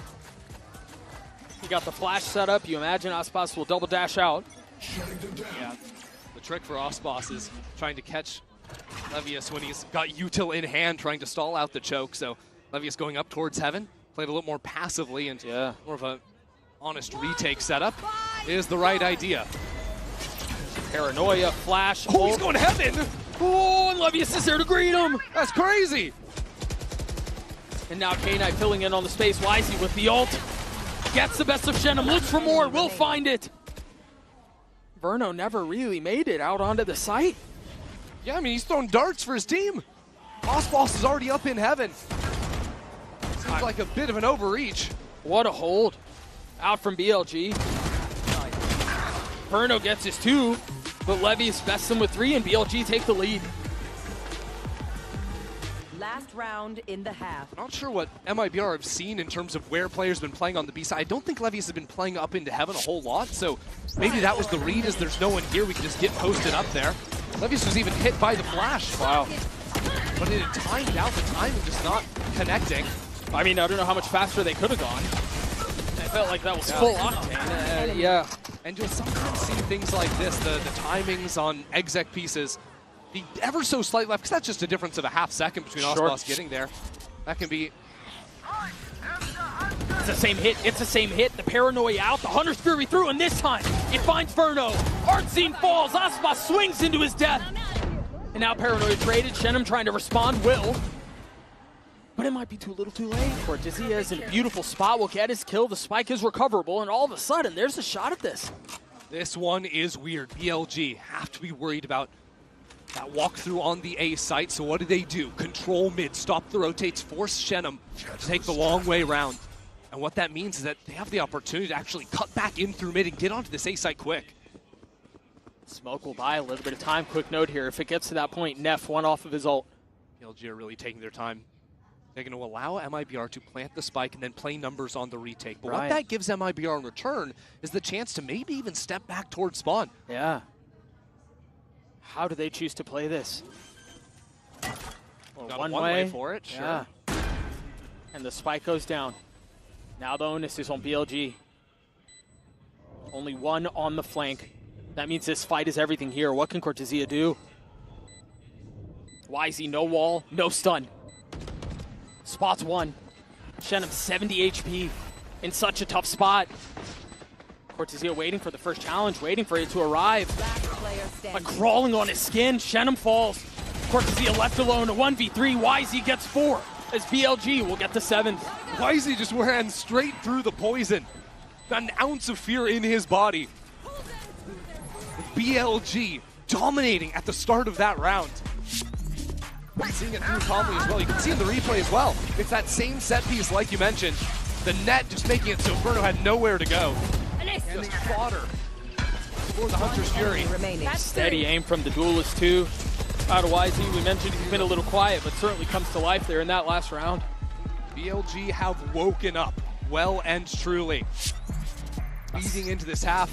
That's what we expected. 7-5 half for BLG. Let's send it down over to the stage. Lou is standing by with a very special guest. Lou, take it away. Et les Champions Paris sont un moment qui se vit en famille avec la maman de Verno ici. I'm never getting rid of interviewing moms here in Paris. And Elizabeth, Verno's mom, you are no exception. So first of all, welcome to France. It's a pleasure to have you here. Merci. Very nice mercy from you too. And my first question is going to be, do we have a radiant mom here? Have you ever tried Valorant? What are your thoughts? Do you have a favorite agent maybe? I tried to play Valorant and I asked Verno to teach me and he said, yeah, no. What? He refused to teach his mom Valorant? Are you serious? To learn Sova. Yeah, so Sova is your favorite Asian, right? And he's doing awesome with it currently. Donc première question, est-ce qu'on a une maman radiant à nos côtés? Quel est son agent préféré? Est-ce qu'elle a déjà essayé de jouer à Valorant? Et ben elle nous dit oui, j'ai déjà essayé, j'ai demandé à Verno de me coacher et il a complètement refusé. Je voulais apprendre un petit peu Sova, etc. Mais ça a été un non catégorique de la part de son fils. And second question, I heard that you got, to hang out a little bit with the team, with MIBR. So how are the vibes? Are the boys feeling confident? I love this team. This team feels like a family, including all of the Brazilian moms that have welcomed me and all of the players in the community. What I think about the team, seeing them last night, is that this team has heart, this team has grit, and they came to win. And I think we can definitely see that on the server and also here. Donc on a pu voir, la maman a pu rencontrer un petit peu l'équipe MIBR hier et donc est-ce que les garçons étaient confiants? Qu'est-ce qu'elle a senti comme mood? Et c'est une vraie famille, on se sent vraiment comme à la maison. Les garçons ont de la confiance, ils ont envie de gagner, ça se voit et même les autres mamans brésiliennes m'ont accueilli comme à la maison. Donc voilà, c'est un plaisir. Thank you so much, Elizabeth. Verno is very lucky to have you as his mom, and we're going to see if the family buff works for MIBR on Corrode. The family buff, the grit, the confidence, it's going to take something for MIBR to get back into this game. Christy, anything that tickles your fancy here with the Coinbase Econ report? I mean, honestly, I think right now we're highlighting Ospas, which is fair. I think he started off that half with a couple of big rounds. Showed up in a major way, but I think on the other side of things, I'm just thinking of the amount of rounds K-Knight just straight up won for his team, the amount of hero moments from members on BLG between K-Knight and Neff in particular was really major, and I think the reason why they come into this half leading has been individual moments of brilliance. Those are often the ones that make a difference. Those are often the moments that separate the good from the great. BLG hanging on to this 2-round lead. Now on the attacking side, now it's on them to try to dictate some of the pace. As Aspas has already taken an aggro line, already gets the best of Levius. That's a great start. Yeah, I mean, absolutely. No threat on the A side of the map whatsoever. And now over on B, well, if you try to exec in here, Artsen's been holding on to the knife, so that's an easy way to shut down any chance of execing. Oh, unless you die before you get a chance. Yeah, let's try not to die. Artsen Step one. Gets the info, though, drops the knife, only one found. Okay, so MIBR maybe layering their utility at the same time a bit too much there. The wall goes down, the snake bite, and the knife. And yet it is enough to encourage BLG to step away from the B side of the map. I'm inclined to think they should know that, too, given that only one was tagged with the knife. The thing is, MIBR can be happy to play 3 towards B because of Osbos's position. Now they know there's 2 players at least in mid. Osbos has full control of A main. Pesky little drone. You're right, Osbos hasn't moved at all, so they're going to rotate back into the man who started the round. Finding a kill with 1 bullet, if I'm not mistaken. Make that 2. He got his. I mean, even look at the damage on K-Knight and Wisey, 40 and 70 apiece. Still kind of thrown in disarray here. I mean, she is still playing all the way back B. Yeah, you've got 20 seconds to exec A on virtually no HP. Your only guy with health is not with the rest of the team. And for as much as we've talked about Aspas, Verno has been just as good. Drops the shock, tries to buy a little bit of time. 13 seconds left, realizing if he just wins this fight now, the round is secured. With 8 seconds left, it's all a matter of time. And as the hourglass strips away, the spike is out of reach. It was a little messy. Wait, they could let him live here, and it's actually worse for them. They go ahead and hunt down the kill anyways. Pick up another ult for Artsen. They got their pistol, though, and that was something that, I mean, they needed, something that they struggled with. I mean, all of Stage 2. Yeah, you think, yeah, Stage 2 was a struggle. This game, though, they won the first and ended up getting things a little bit messy. Osbos may have donated a Phantom over to the other team. Well, so I think we'll see MIBR not do that, or at least try not to do that this time around. Get this guy! Nice! That's really good comms. Honestly, brother tried. He tried. He tried. All right, yeah, we will see what the adjustments are. This time it's just a Marshall and Osbos. You can't give them a Phantom if you don't buy the Phantom. Right, but you can still lose the opening pick if Wisey gets another one with a Frenzy. Artsen trying to fill in. Wisey on an island. Shenham and Artsen both side by side, getting the best of BLG. Just a tiny sliver of health for the remaining controller. Verno will snap. Verno will get the kill. MIBR will tie us up at 7 apiece. Yeah, he's quick with it there. Dude, I'm going to go ahead. I'm going to ask it. I'm going to say it. Say it. Where was this team in Stage 2? I don't know, but not Los Angeles, California. Good night. I mean, they're just playing with so much confidence. And again, I think grit is the most impressive thing. The MIBR of old would have crumbled. Yeah. They would have never even been in this position, much less had the fortitude to hold it together. And you think about a team with 3 rookies to the America stage, let alone the champion stage. Yeah, I'd argue 4. I mean, our team wasn't there a ton. Hello. Oh, I love this set! Oh. It's beautiful! Osbos gets 3! BLG were in 0G, and he just comes in and kills them all. That was unbelievable. Waylay believers rejoice. Osbos gets 4. He knows what the people want. Question is whether or not he gets a chance to do it. He is 1 off of his ult, so you imagine you want to let him off the leash. Go make a play. We'll see if he can find it. They know where he is. The king returns to the international stage and does it with an ace. Long have we waited. Osbos is back. Look at this play. I mean, he does it all himself. There's a paranoia too, but everyone's trying to jump. They get paranoid. They're trying to jump away, and they're just caught in the air. That was so sick.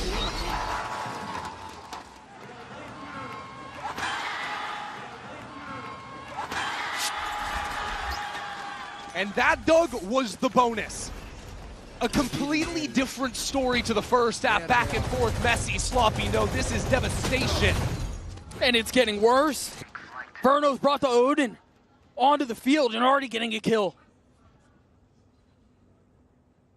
A nightmare so far for BLG. And yes, they're still in this. Yeah, they have an opportunity to fix this, but this all beautiful. Aspas continuing to push the pace. This time may have overcooked, but Verno's there to pick him up. This is danger. This is not secure. This is not safe. And the Annihilation just plucked up Shenum. This is now BLG with a numbers advantage. They don't have the rifles, and there's 2 players now on the flank for MIBR. Timing is everything. Artsine has a knife. Did you hear that? He did hear it. Still, oh, but he doesn't get the kill. Elias gets 2. The MasterCard Thrifty is BLG. Swing back. There is just absolutely no way. This game is all over the place. He should have never gotten away with that. I mean, they heard Levius pick up the gun. They see the gun coming out of the poison orb. Poison's off. 1 enemy remaining. Levius still is able to adjust and get the second.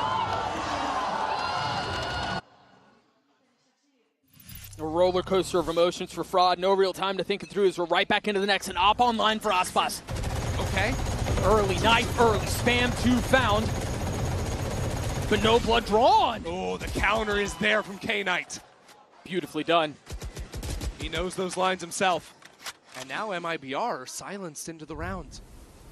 But the telltale sign will be the re-clear of A-main.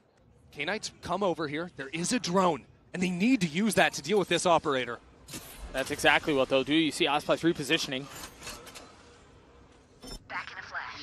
Still a chance to make a play. Shenum's the other one. Plucks Wisey out of the sky. Doubles down onto Nev. Just like that. They respond. This is a round of 4v5 after the disaster that was round 16. Aspas and Shenum have just turned it right back around on its head.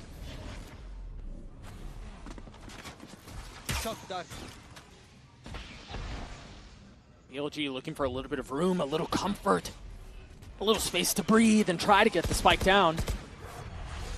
But not fully committing onto it yet, setting up in the crossfire first.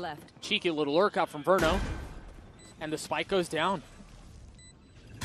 The spit, the dart, any info would be devastating for BLG.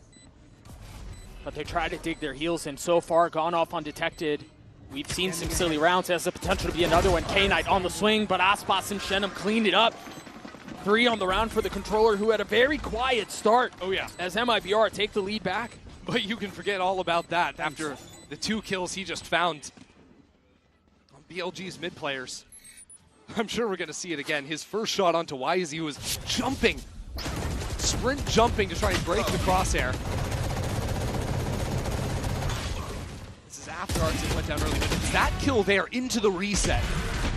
So nice. And Nev had a chance at it, but very well done. Nice! Perfect, boys! There's an audience.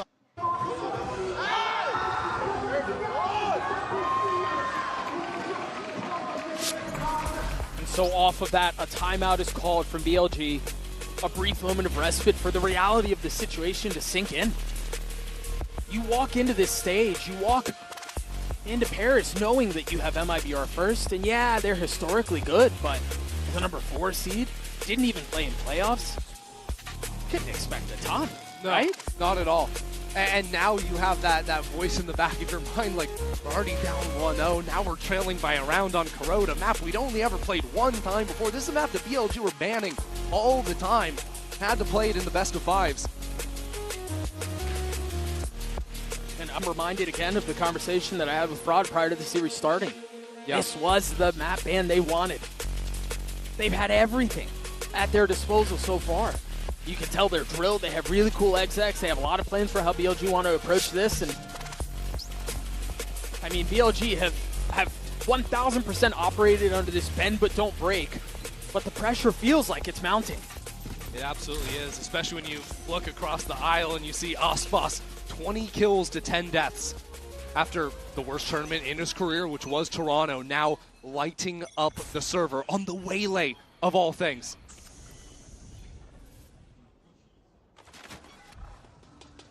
MIBR getting curious and exploring across the middle of the map, while BLG set into a 4-1. All picked up and going to rejoin alongside Levius and see how they want to approach the rest of this round. Yeah, BLG might just want to play for a couple of ult rounds back-to-back, pretty close on a few of them. First challenge will be dealing with this 1-2 punch from Artsin and Verno. Good timing on the drone to see the other side of things, but no one's scaling behind it. That will conceal Artsin though. Caught by the net, forced to take the fight. Verno's there to help, boldly removing it in the middle of the chaos. Artsin just gets out there? You gotta be kidding me. Suppressive fire was enough, I guess. Managed to stay alive. So now what do BLG do? We need to come back into B, perhaps? There's a pocket for Shenum to dodge any util in this corner. That's a second pocket that MIBR are playing around. They're so prepped. First it was Artsin, and you're right, now Shenum. Tucked. 30 seconds left. Waiting for the trap to be sprung. Shenum gets two. Artsin gets another. And now the Hunter's Fury results in a flawless round win for MIBR. MIBR, by stealing away that fight into mid, taking YZ out of the equation, not only does it ruin BLG's chance of playing the macro of the map, okay, you have no mid space, you gotta just run an exec onto a site, but it also means they have no way to break that choke point. And Artsin, who was the player that survived by the skin of his teeth in bot mid, runs all the way back to B to hold that 180-degree crossfire. Shenum in the pocket. And also the timing of the utility was perfect. Cortezia hit his spit at just the right time. And so it was almost easy, to be honest. But again, no real time to think this through. Well, and again, it's a brutal start for BLG. And another ping, so Artsin's looking for more. I mean, he's mowing him down through the walls, Doug. Verno looking to get in on the action, have a little bit of fun himself. Lucio, though, finds a little bit of timing. Cortezia is the one with the op now. Yeah, of course the Vipers got the operator. Osboss wanted to have a rifle round. BLG have lost full control of the situation right now. And a leg, too. I mentioned it earlier. It felt like it was bend, but don't break, and they were able to live off of that for so long. But MIBR tee off as they get to 11. Cortezia was the rookie prospect in the offseason, coming up to join this MIBR squad. And a lights-out kickoff stage one, and now with the operator of all things, dominating in this round as well. Combo of him and Artsin just dismantled BLG. Nice! Let's go! Woo! A complete subversion of expectations, but the job's not done. Does he stick that ult? Yes, he does. No smoke to conceal it either. Ooh. So a little game of cat and mouse as Verno rotates around looking for...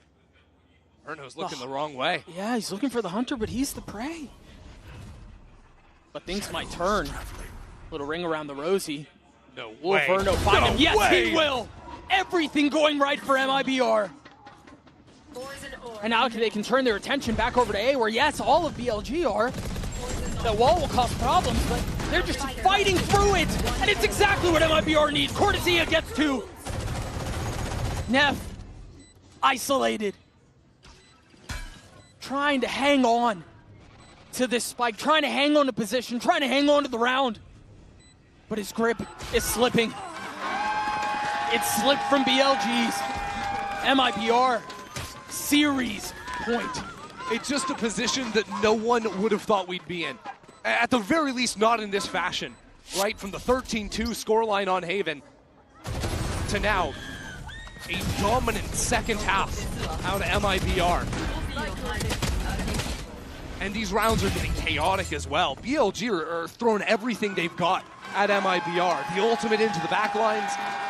Verno's doing his best detective mission to figure out where this guy is at. But MIBR somehow seeing the pathway through these incredibly chaotic round states. What's the play now? Do they have something dialed up to be the final hook? They're running 5 players straight into a Viper's pit. They can bully him out of this if there's not enough help. Cortezia must be careful here. The drone to lead the way, and now the spam through, and once again, an obfuscation of sightlines, the paranoia through. And as one goes down, you see BLG hang on to theirs. MIBR have to be worried though. Mid space is a question mark they're not really sure about. They don't know if people have stepped up into the pit. Now the net as well, they're stuck in the open. That Paranoia is going to tag onto Shenum. He's got to be careful here. The Hunter's Fury will join as K-Knight tries to line it up with YZ, following the red carpet that's been rolled out. The site is now theirs. YZ gets another. Spike planted. Can they close this out? MIBR, plenty of money. No real reason not to go for it, but they take a step back. They let it reset. MIBR have Artson on the flank. He will be the way back into the round now for MIBR. He's got his ult. He's got to get these kills, though. Not able to find them. Both fall. Aspas left in a 1v4. Tries to slip his way through. Position given away. BLG do not relent. They're not done yet. BLG reacted very nicely to the Viper's pit being dropped down in main there, countering out with one of their own, then signaling into the site. Sova dart into the Hunter's Fury. And this is coming down at the same time there was a net into back site. So SHREEMAN actually tried to teleport away before taking the net out of himself. He's just a sitting duck. The follow-up from YZ there is nice as well. And Aspas just showing a little leg, and that's what cost him his life. But MIBR are able to invest into this. They still have Nodin, they still have an op, and they still have Artzin's ult. Is the solution just be execs for BLG? Is that really it? You know, they've played a few of these rounds where they step up into B main and then drop down that sensor to stop any refight coming through from MIBR. So this time it isn't that acceleration into the site again. Aspas is up really far. Remember, he's got the op. He's got to clear the drone, but can't. Aspas has to give the line up. So BLG, after pushing that player out of mid, now set up to go back into B again. Paranoia line ready. One big difference here is this. Artzin was on the other side of the map previously. Now he can stall this hit out with his ult. And that deadlock wall instantly busted down by Verno's Odin. The question is, do BLG just wait for this to go out and then they re-hit? They have to. They have no space anywhere else on the map. They've decided to stop playing for lurks or anything like this. Now they're tagged up, 3 players spotted. Tells MIBR everything they need to know. They're not rotating off of it. Both teams know what's about to go down is a matter of skill. They're not scurrying back B. The spam through from Verno, denying entry onto the site. Cortesia trying to move into the site, but Aspas gets 2 with the op. Verno gets another. And now the ult popped. Artzin paves the way. K-Knight left in a 1v3, and he will fall. They might be fit for a glass slipper after all. MIBR shock the world and take down BLG. It would be the most incredible Cinderella story of all time, I think. A team that had not even made playoffs in Americas. If you check its 9th/10th place finish for MIBR. And yet they have come on to the global stage, the first champions for 4 of these players. And they have shut out China's best team. Off the backs of Aspas and Verno. And really, I mean, it was by committee at the end there, but those two, those two were stars. I mean, map 1 was the masterclass from Verno. And map 2, Aspas back on the big stage, playing the Waylay for the first time. And it's that ace round that BLG will not forget for a long, long time. Yeah, and you know, maybe a bit removed, a bit far away from really painting this as a Cinderella story, but they have taken their first step. And I think the question now has to be asked, given that they just took out the #1 seed from the CN region, do you believe? Yeah, I mean, how far can this team go, right? You know, there was no reason to believe in them before this, unless you're counting on the history of a guy like Aspas, or you're, you know, gambling on, oh, of course they're going to make some improvements in the time between Stage 2 and this event. And I do want to point this out too, because remember, you mentioned it earlier, Verno joined after kickoff, right? He was playing on a different team, joins MIBR, and all of a sudden, who are these guys? They might just be back. We're going to throw it down to Lou on the stage for the Verizon post-match interview with Cortesia. Lou, take it away. Et après cette belle victoire de MIBR, je vais pouvoir rejoindre Cortesia. Cortesia, congratulations. I'm going to have to borrow you for a second after this beautiful victory against BLG. So first of all, parabéns. Congratulations. Obrigado. Thank you, merci. So my first question is going to be easy. We have a multilingual team here. You guys are Brazilian, so your native language is Portuguese, but we have Verno too, who can speak several languages, but you guys keep it in English for everyone, you know, to understand. So does it happen sometimes that you switch to Portuguese in clutches? How do you handle all of this? So usually when we are playing like me and Xenon inside the clutch, we call in Portuguese, but we are trying to call more in English because of Verno. Now he's the IGL and he needs to understand what is going on in the minimap. So we are trying to improve more in the English so Verno can call better. It takes time, but I think you guys are doing pretty good indeed. Donc on a une team qui est multilingue. On a des Brésiliens donc qui parlent portugais, mais aussi Verno qui parle anglais. Donc comment est-ce qu'on gère ça? Est-ce qu'en clutch, ça leur arrive de parler portugais? Bah oui. Quand Cortesia est avec Xenom en clutch ou en extrémité, c'est vrai qu'ils parlent un peu portugais, mais ils essayent de passer à l'anglais pour aider un petit peu Verno qui est IGL. And my second question is, I'm very proud to see a mix of Brazilian and French attitude and trash talk here on the stage in Paris from you. But how do you maintain focus? How do you maintain lock-in when you send the chair and everything like in the air? So I think every team needs a guy like me to hype up the team. We see Baby Bay, we see Zelzis, so it's really important, and I am this guy. So you are this guy, and it helps you lock in actually. It seems like you're playing better when you do this. Yeah, it really helps me a lot, but I think it's more for my team. It helps me, but helps more my team. You do it more for your teammates indeed. Donc on le voit se lever. Cortesia, il célèbre. À chaque round, il se lève de sa chaise. Comment est-ce qu'on arrive à rester focus, à continuer de cliquer quand on fait ça? Et bah tout simplement, je le fais pour ma team. Il y a toujours un coéquipier qui fait ça dans l'équipe, que ce soit Zelzis, que ce soit Baby Bay. Dans mon équipe, c'est moi. Je le fais pour mes teammates. And I think that's really beautiful. Thank you very much. Obrigada for your time and congratulations again for this victory. And we're gonna discover very soon who's gonna take the win between Fnatic and RRQ. Stay with us.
Let's go.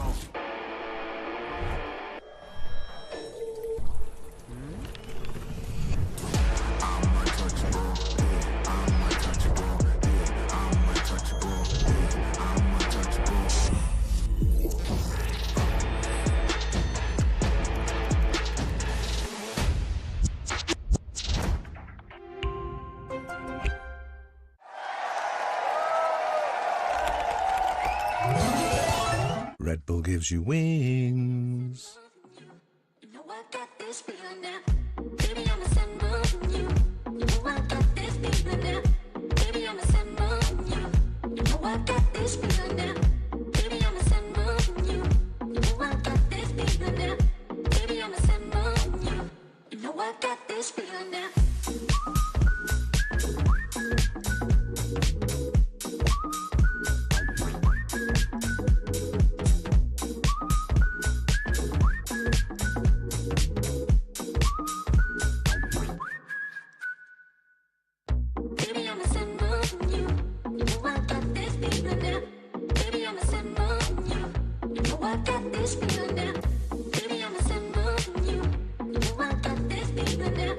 Baby,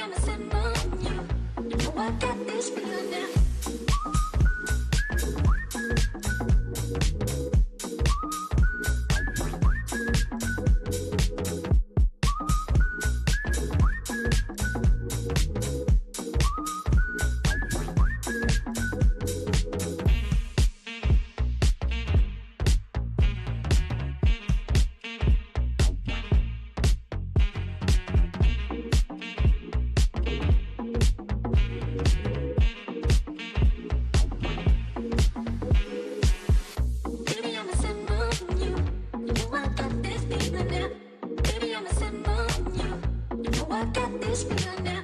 Baby, I'm a symbol from you. You know I got this feeling now. Baby, I'm a symbol from you. You know I got this feeling now.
I'm here for the lightning round with Fnatic. We have boasters. We have Crashy and we have boasters. Together we are Brashies. My two favorite Fnatic players. The rules are very simple here. You're going to hit the button as fast as possible. After I read out the question, you're going to have to answer the question correctly. Some of these, I pray you know the answers to. They're all Valorant related, obviously, which is to your benefit. Yes, thankfully. All right, number one. And this one, maybe a little bit of mathematics, if you need to count.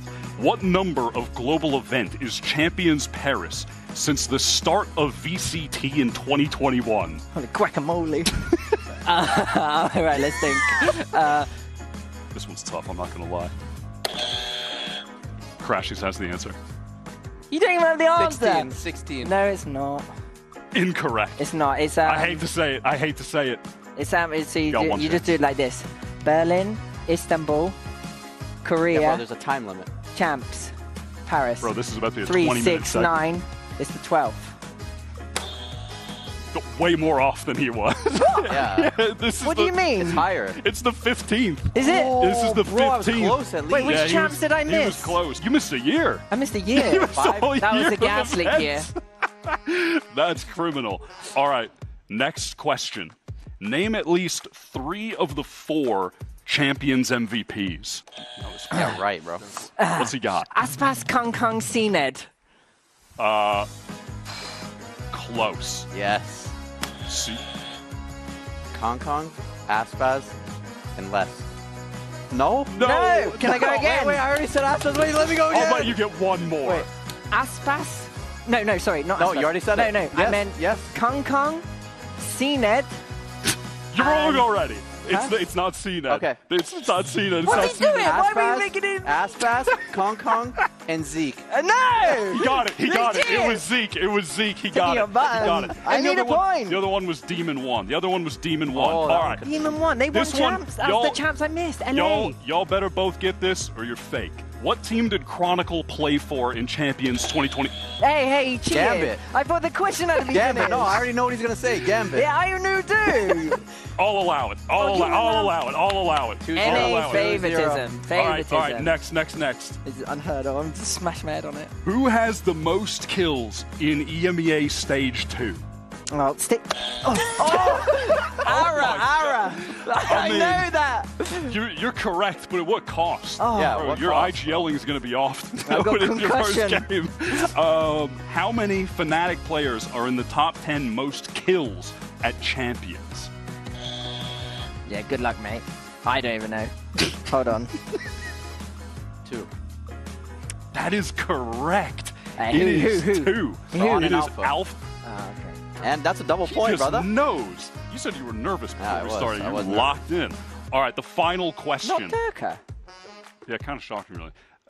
Last question. Let's see if you can redeem yourself. Crashy's kind of on point. I got concussion. Which players tied have the most champions appearances to date? Boaster, Mako, and who's that other guy? Buzz. He's done it. That's done it. But He's you've lost done it. anyway. The Buzz one, I feel that was a tough one. I'm not It came gonna out of lie. nowhere. That I saw was his difficult. face, and it was like. Did anyone keep track of who had? No one in the room. Me. No, because I'm as the ref. Winner. I lost count. Me. Was that a 3-person? Was that tied? 3 Me to and 3? Austin combined, we won. Yeah, fair enough. The viewers are the winners. Yeah, that's true. All right, and that's the end of the Fnatic Lightning round. And that was Wyatt in our weekly third wheeling session here at Valorant Chance Paris. Did you feel like you were third wheeling?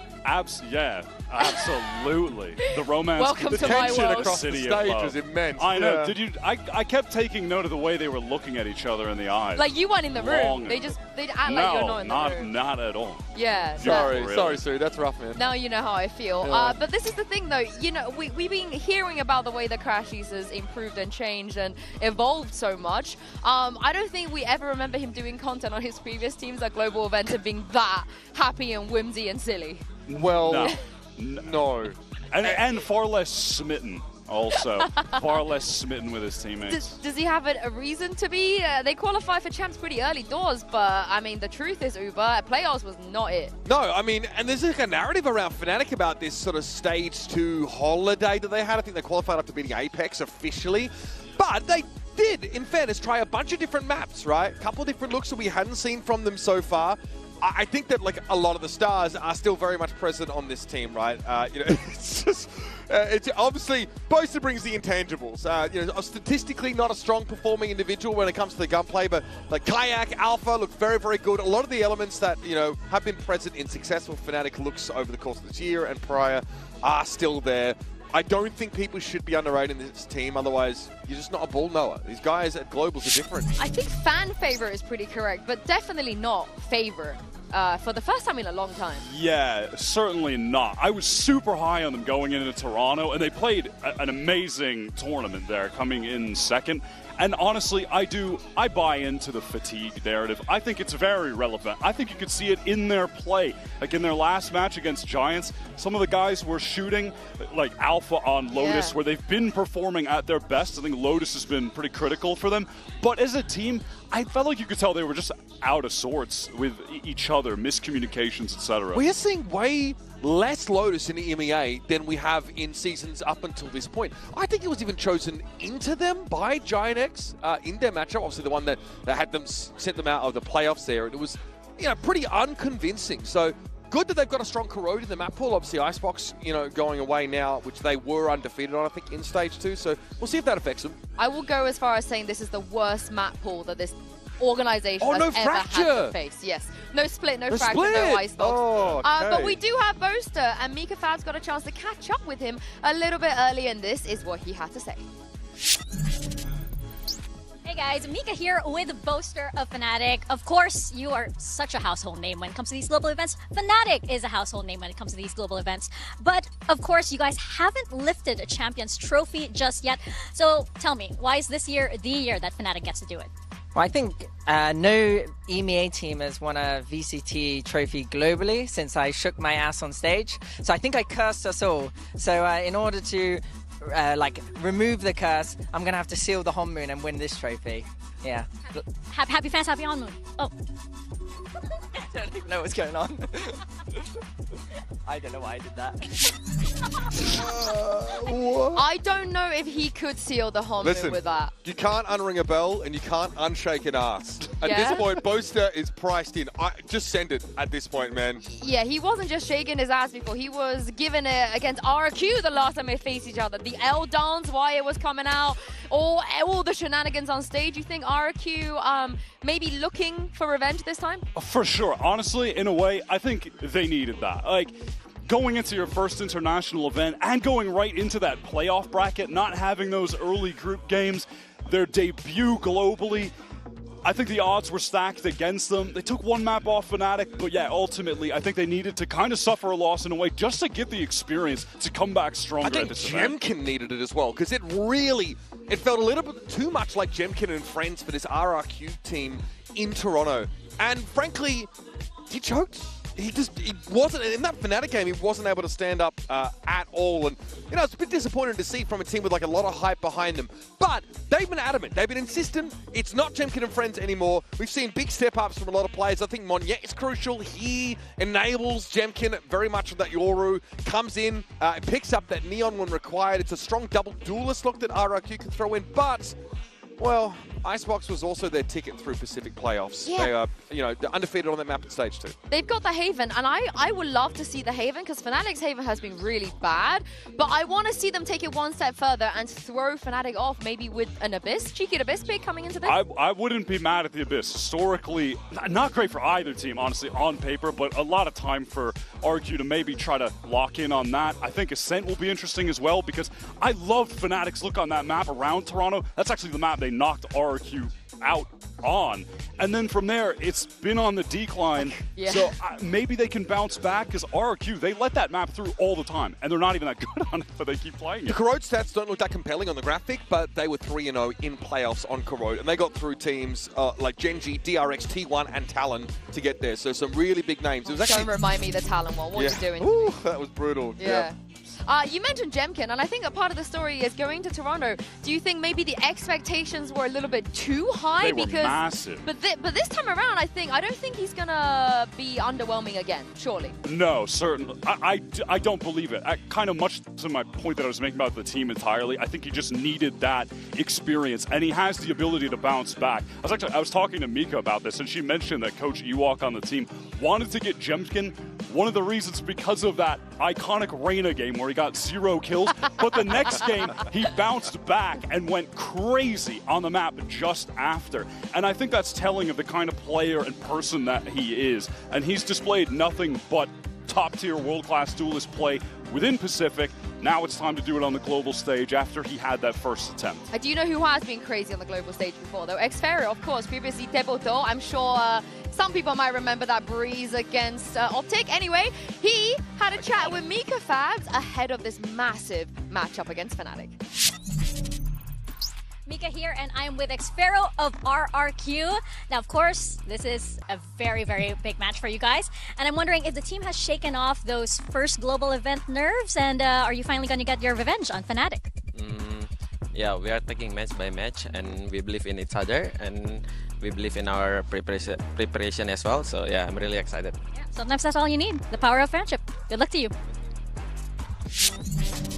Preparation is going to be really important coming into this, but also Alpha Year probably almost robbed of an MVP. Toronto hasn't been the best though in EMEA. Had a drop in form too. Yes, so I do remember he was the one that tore RRQ to shreds in that matchup they played in Toronto.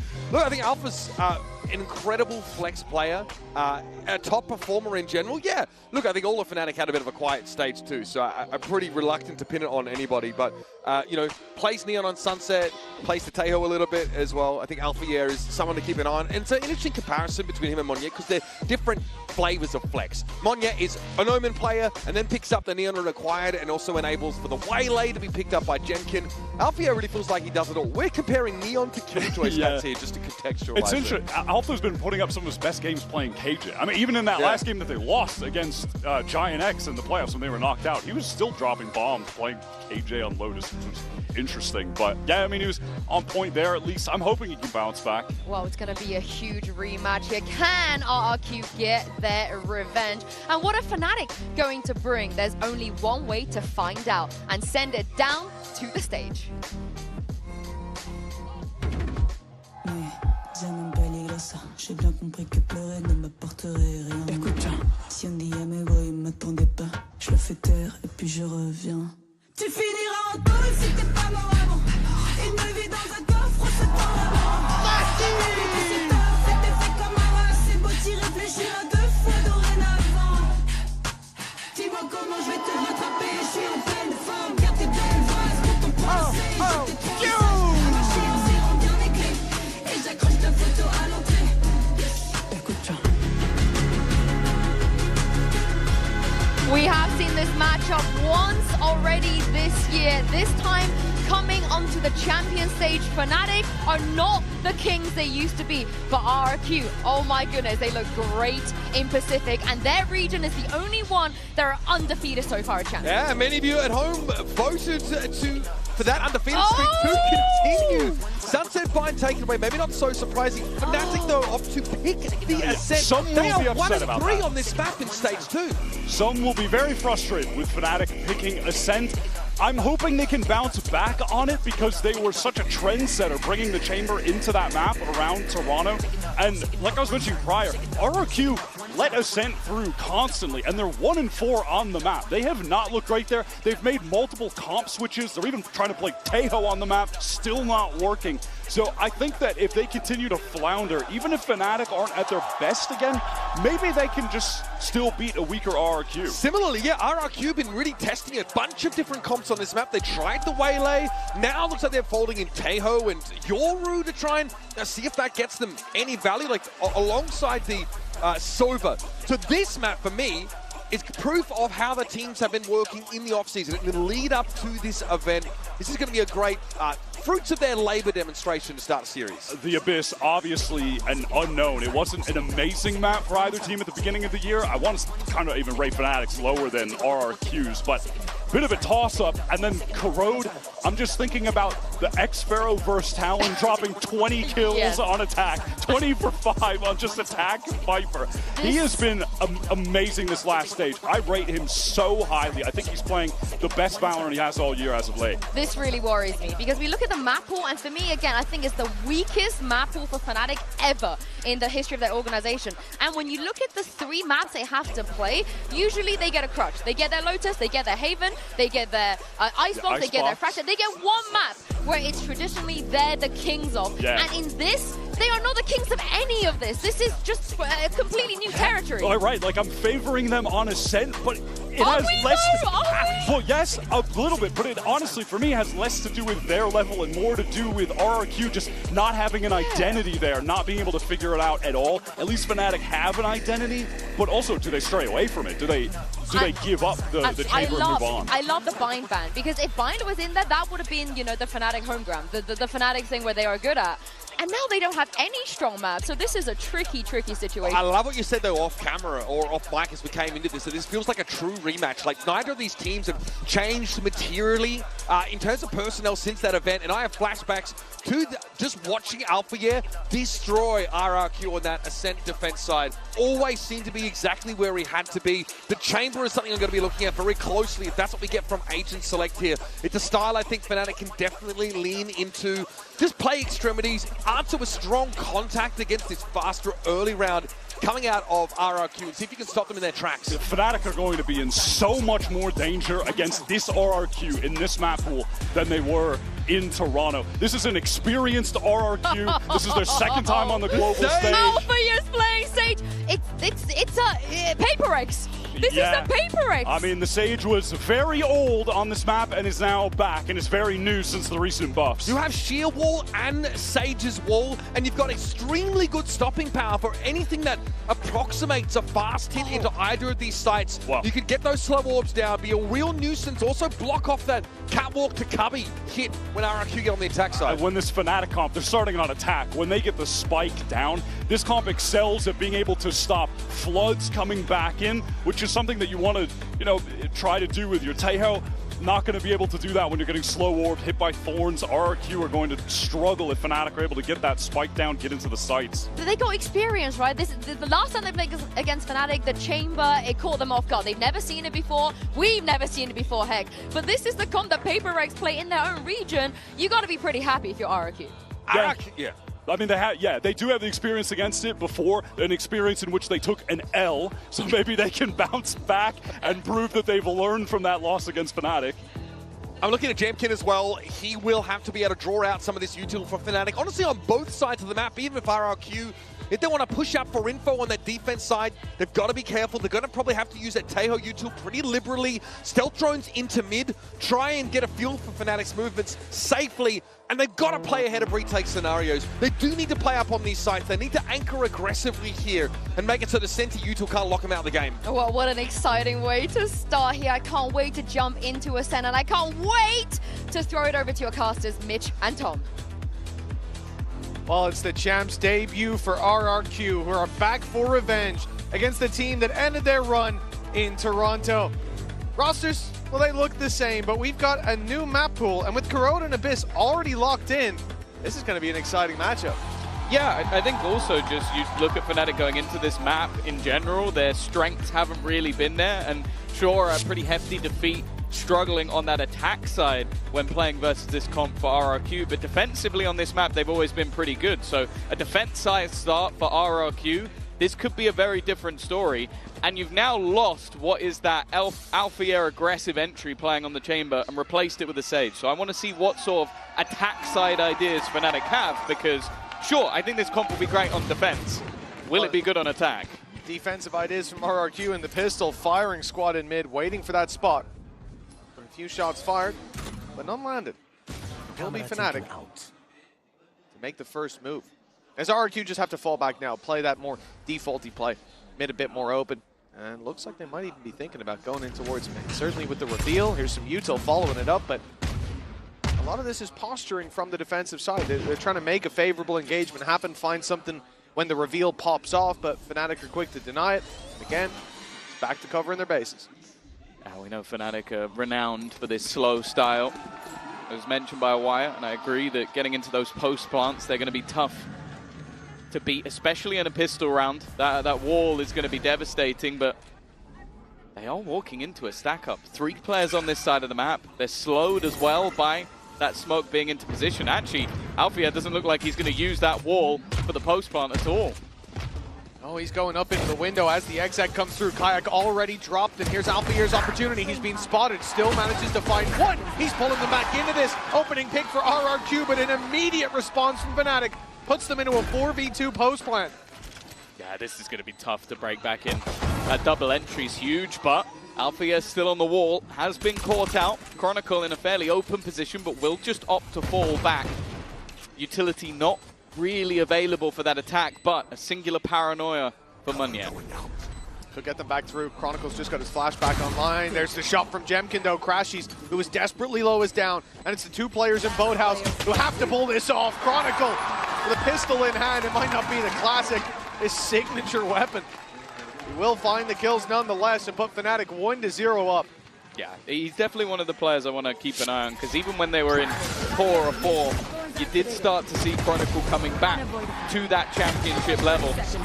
And we know that if they are going to be a contender in this tournament, he needs to be on. Like, he is that player that I feel like desires to win more than any other. And a solid start for him in the pistol round. Already seeing an idea or two, but I'll be honest, that idea at least I've been seeing since 2020. Obviously, we had some slower weeks from Chronicle over in EMEA as well, but he certainly found his form towards the end of the season. But that was something Uber was saying. You know, across the board, it's felt like regular season stage 2 has been that little bit of a drop-off for Fnatic. But this is their chance to put their best foot forward in terms of opening matchups in Champions. They've only lost the 1. It was their 2nd appearance. Obviously, they've been to every single champs. It was back against 100 Thieves. Other than that, this team is usually undefeated in the early stages. In this round, they certainly should be getting away with it fairly clean. 2 pistols, so a big margin for error, and only classics that they're up against. Fairly hefty rotation, but they're not actually within the site trying to use the smoke to cross over, but it's something that Fnatic are well aware of. And well, blink and you miss it. Chronicle already up to his 3rd kill of the round, just 3 away from finding his ultimate already. And they're also farming up a lot of the orbs onto Alfia, wanting to make sure that that res is going to be available as much as humanly possible for Crazy Guy. Well, you either want to try and do damage or ideally die to the spike. That's not happening. No, they're trying to buy time for Alpha to come back and grab that kill, but Crashy's, his hand was forced in the end. They come in with 2 pistols, they leave with them as well. A flawless round from Fnatic, big money builder early on. You look at RRQ, it's not a round that they should have had much contest in. They very nearly dropped Chronicle. I don't think it's the end of the world, but this next one, this is going to be telling. We need to see them get off to a flying start, do some damage, win the round for sure. As you know, in terms of the Ascent, the last time these 2 teams faced, it was pretty convincing in Fnatic's favor. The other thing as well, I think more Integra is actually their last match when they played versus Paperex. They had a 1-11 attack. So this defense has to be solid because whenever they've done even reasonably well on this map, it's been a defensive-sided half that has done it for RRQ. So that'll be the focus. And this is where they now have the weaponry to play with Chronicle. Even after a pretty stellar early start to this game, he's going to be left down to just a Stinger, and Jemkin, well, he's going to be able to escape and have his teammate double up onto Alfia. A great start for this round. Yeah, not bad at all. Exactly what we needed to see. Fnatic being put in their place early on with that advantage that RRQ are bringing to bear. And as you said, with the defensive side expectations we had. Rifles are left though, 3 of them with an upgrade that can be brought through. Naked from a corpse, I'll move towards this A side, but plenty of numbers here for RRQ. Full utility online towards this side, and 40 seconds on the clock. It's time to make a decision, and it looks like they might be making the right read. The thing is, that was their own thorns. It felt like Crashies wanted to push forward. 30 seconds left. But his own team's thorns have blocked him out from doing so. Fnatic like to run the clock low, but I wonder if this is just turning into a save. 20 seconds left on the clock, the spike pushing forward, but everybody else still with so much space to take. Boaster down. 15. And yeah, this has to be a save now, but it still seemed like, at least up until Boaster went down, they were still challenging for this round. RRQ with a chance to keep this one nice and clean. And the only thing is, because it's their first round victory, I don't expect them to hunt too much for these remaining guns. Yeah, no, it's definitely worthwhile just hanging on to what they've got. Even that one Guardian they've now got left with the upgrade for Crazy Guy. Because she will just carry it forward. Hey, listen, that is a godsend of a round for RRQ. Great early fights, already showing dominance over that mid control and the patience on display late. That's what Fnatic were trying to force out of them, was a little bit of an overextension. Someone playing too aggro, someone giving the chance for this squad to find a weakness, find a site to push into, but it wasn't given away. The discipline on display gives us a 2-1 scoreline. The full buy back in for Fnatic, ult's close to being online. That was just a bonus, so even the couple of guns saved and a little bit extra is going to put them into a good position. Rez already online, so they can now be a little bit riskier. Saying that, the shock dart that's been sent through early from Cushy has done a lot of damage. I imagine the heal has already been administered, so Chronicle will at least be back to 100. Again, ground to a halt. This defensive setup is incredibly passive. They're not trying to give any of those openers on the other side. And because of that, with somewhat a lack of initiation at times, Fnatic are just having to contact into this one. Straight through the side for utility, they will go. This is the problem, a lot of reactive util in play for RRQ. The salvo coming in from Crazy Guy still has one left to play with. Reveal comes in, the spams can now fire right back through. Very oppressive in terms of the util, the positions that RRQ are playing in as well. It's making it a bit of a headache for Fnatic. And with that extra time bought, rotation through from Jemkin, mid fully secured, and Fnatic are going to go for this late control. Alfier wants to push deep into the spawn. He's got a guy on the rotate, trying to cut it off, and he'll grab one. That's the res online, but Crashy's double, and Boaster clearing out the rest of the site. What was a very labored round in terms of the time being bled out of Fnatic's clock has ended up being a huge success for them. Yeah, no, just their entries into that B site were sublime. 2 players at the back of the site being picked off in rapid succession alongside the rotations being cut off. I was a little bit nervous because you have Alpha with the res, and then he's taking a solo fight alone on the other side of the map, but it's clear that the other players are ones with utility. They're actually going to be able to put you into place, so you can't really afford to leave anyone else behind. For Munya, There's not really much of a choice. Just try and hold on to the gun. They managed to keep all 5 players alive in the previous round, so there's definitely going to be a purchase up for RRQ, but it's one where you kind of watch this round and go, it's difficult to say what they could really change, because they had their players in the right place at the right time. It just seemed like they lost every single fight. Well, that's it, right? Obviously, we're on board with Alpha for this cross kill, but it's on the site when Crashies is able to find a double in quick succession. Those players on Boathouse trying to trade out while Boaster lurks in the smoke. Very good discipline right there. I love to see They had the rotates. They had Jemkin close by to support the site. They had the smoke to cover their cross in, or so they thought, but weren't expecting Boaster to be there. And well, that's a very early upset for RRQ, but the reality is they still have the money. Jemkin's come in, operator in hand. This is the benefit from having such a clean previous round, but that position from Boaster, it's sneaky. If Jemkin steps back out, if Cushy tries to cross the market, they could be caught off here. Now has the idea that there's a player in position. Here. Jemkin's gate crash is about to run out, but just at the last second he's able to catch that kill. Boaster not being able to spot the player further, but that will be an immediate retrieval. Wonderful usage of the salvos, though. That would be the pick-off of Kayak for the second time this round. His KD taking a beating. And so are Fnatic in the early stages. They need a response, and then, well, Jemkin's operator has just been a game changer. Spike down. From an almost clean round for Fnatic, it's looking like we might get one in response. Yeah, I love this from RRQ.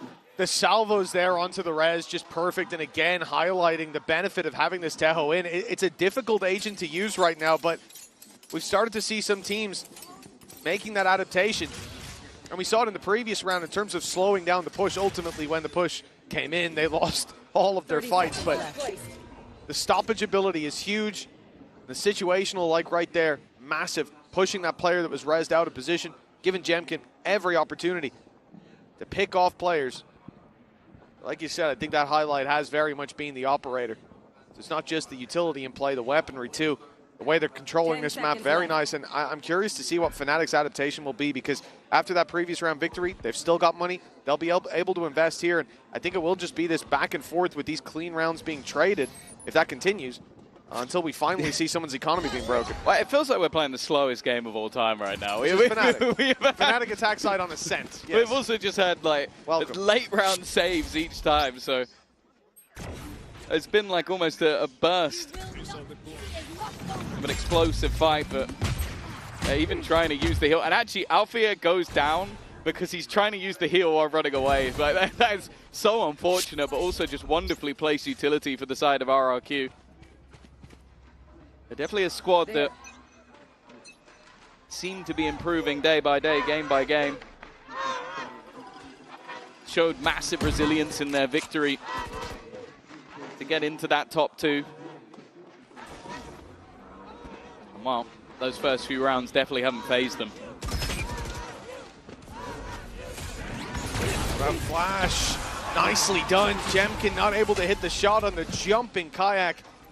And it will be a 5 versus 4 with the big player of the previous round, the big weapon of the operator down. They try to delay with the salvos, but Kayak's already through, crashed through the gates on the B site. And he's claimed it for Fnatic. A plant now secured, a 5 versus 3.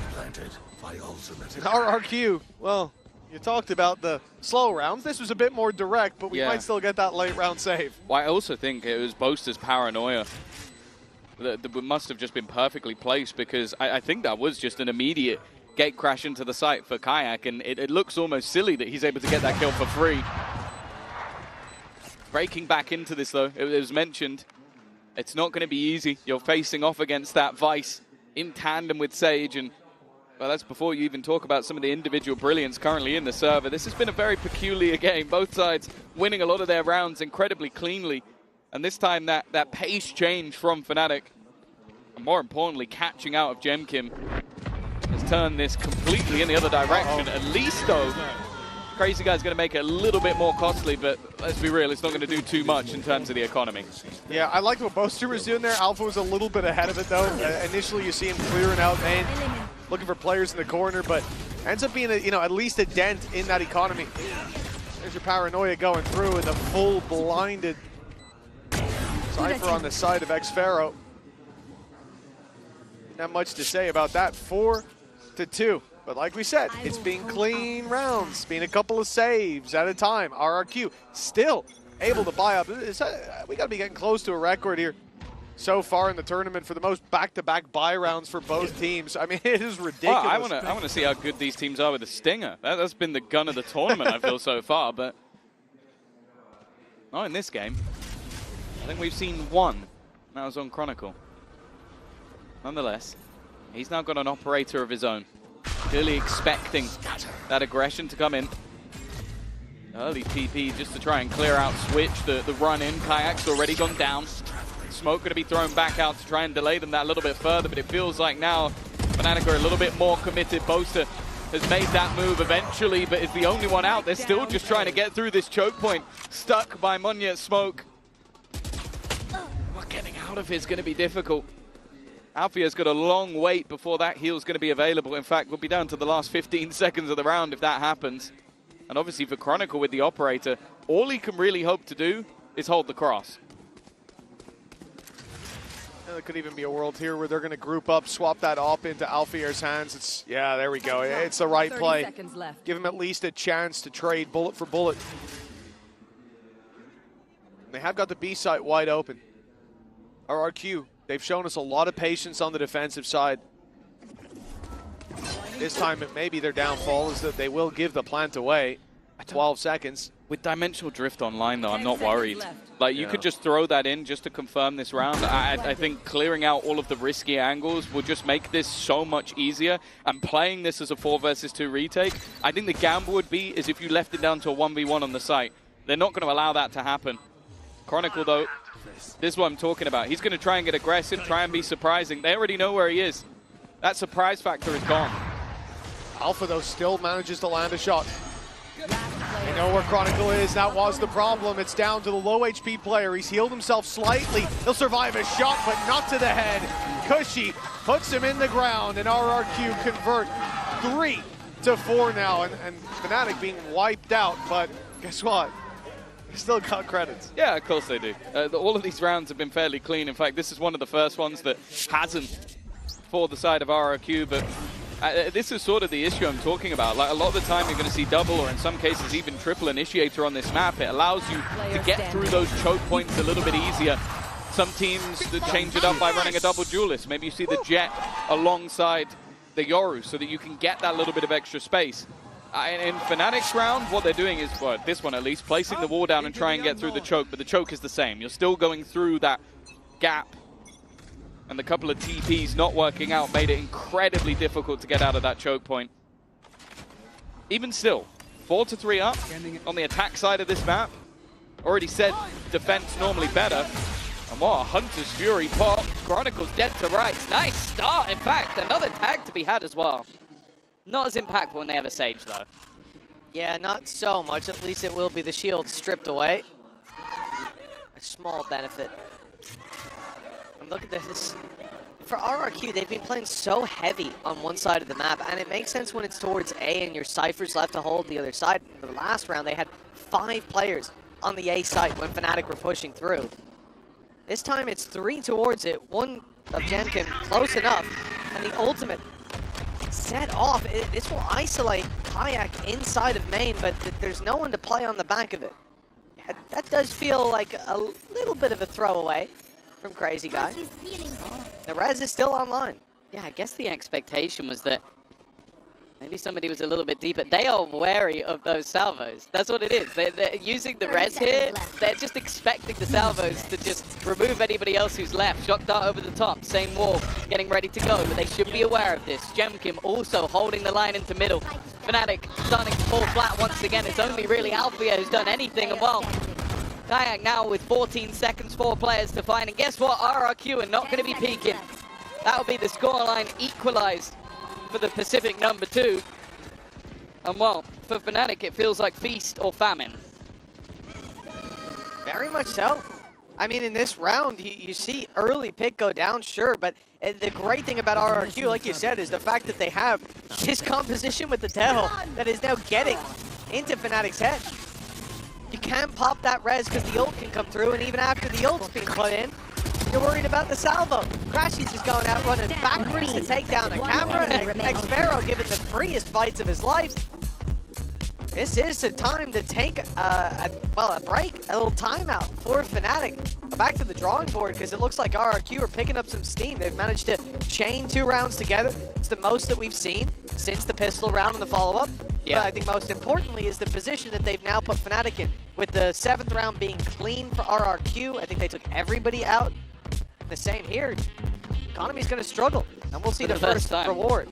Yeah, I think as well, like it's just the manner in which they're winning them. I think really struggling to deal with Gemkim, currently 9 and 5 at the top of the board. His operator has been tough to deal with, but also just a lot of those utility combos. I think getting out of smokes has been awkward.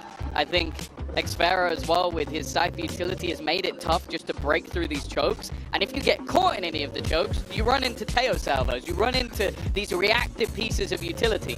I think you could tell it's put Fnatic on edge. And sure, 4 rounds on the attack side, with the compositions we currently have running, I don't think it's bad at all. I think that I'd still put Fnatic in the driver's seat for now. But if this ends as an 8-4 half, which with how some of these rounds have started to go, I wouldn't be overly surprised. That's a little bit more of a problem. So they want to try and stop that early. Well, round 9 kicking off. A lot of weaknesses for Fnatic. See if they can turn those into advantages. It's unlikely, and with Jamkin having so much impact so far, since this operator's been picked up, he'll be a big piece of the puzzle to figure out when it comes to the next round. Portal closed. Maybe finding some information here will help them out. Slow to start, as expected. But leaning towards the B site, which is much more open. I wonder if this is down to the Steel Garden. One way to level the playing field would be to use that ultimate, remove the weaponry. So if you sit out of the site, fairly easy to step back. It's a slow ult to activate. And then you don't lose any of your weaponry. You can run back in on the retake. And you can see all of this utility being expended, set up to try and make things that little bit more awkward. Well, there's absolutely nobody here. Yeah, won't be the Steel Garden used, but instead the gate crash alongside Paranoia to clear that backside beat. We've already seen the impact from Kayak, but so passive are RRQ. They try to disrupt the plant, they won't find it. Chronicle lands a double poster on the Frenzy, hold on! This is looking very winnable for Fnatic all of a sudden! And xffero falls quickly! Crashy's getting revenge, catches him looking the other way from the stairs for the MasterCard Thrifty. I really thought this was going to be RRQ taking the lead, Tom. Yeah, the one thing I was nervous about was once Fnatic actually took the site, I was like, okay, now that Steel Garden is actually really impactful. It was completely meaningless. It's just Chronicle hitting a lovely couple of shots, and then I think he even tags up the next player, which the spam, helps out Bosa. So I spoke about the potential of championship form Chronicle. This was a round that, well, as you can see, he's going to be very, very happy with. And what was it? What they thought was a setup ends up not working out. 5-4. Fnatic take the lead once again. But the operator is still in play for Gemkim. He's been able to sort of dominate whenever he's in the right place at the right time. But for a lot of this map, it's figuring that out because of how slow Fnatic have been. So in the previous round, obviously playing off B site, playing a little heavier towards that right side of the map, you're in a position to try to step out of a Steel Garden towards that A site, fight in afterwards. The hope is from RRQ, even if that ult is used. Actually, you probably want the ult to be used. Now it's online for this round. Yep. Rez is there. Hunter's Fury. Fnatic have so much to work with. For RRQ. Here it is. One round down. They're on the B site this time, completely trapped in. This is a problem. Cushy. He's going to have a swarm of locusts descending upon him.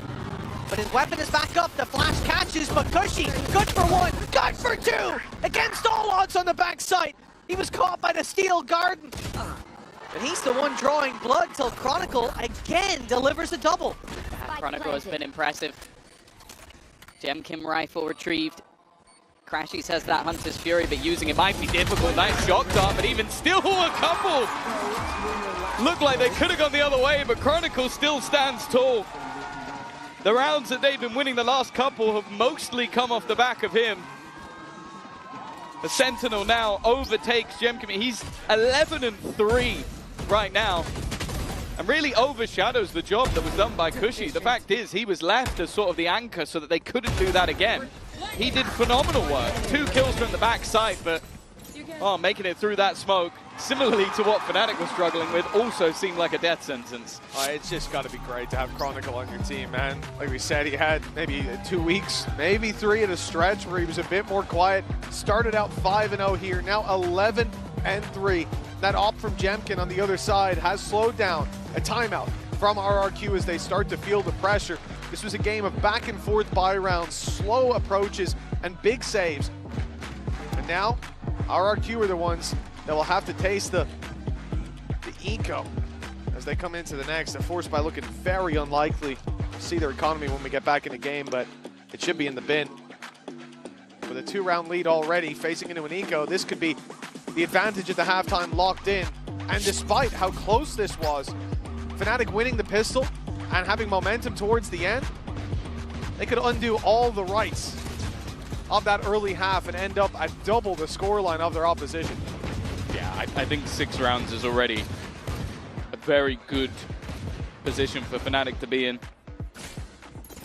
Everything points to RRQ having their struggles on the attack side of this map, and well, a 4-4 after losing the pistol. We're talking about potentially turning into a grey half now. Well, they'd have to win themselves this eco round to even have a chance of leveling things up.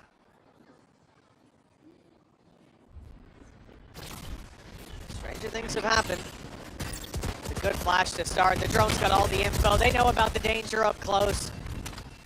Fnatic won't go running brazenly into that, but Cushy's trying to take advantage of the gap. He's being spotted though. Boaster about to set up a smoke. Oh, he looked a little asleep at the start. Not expecting one yet around that corner, but Chronicle, reliable, takes the pick. Jemkin super low as well, and yeah, the wall is tripped on B, but Fnatic have already put their eggs in this basket. The A site being taken. Xpero tagged low. And a jump around from Kayak will catch him off. There is damage done on the other side though. Kayak is relatively low. They've managed to draw blood onto Boaster. RQ can make this costly, but I don't know how much impact that's realistically going to have. They needed the round win.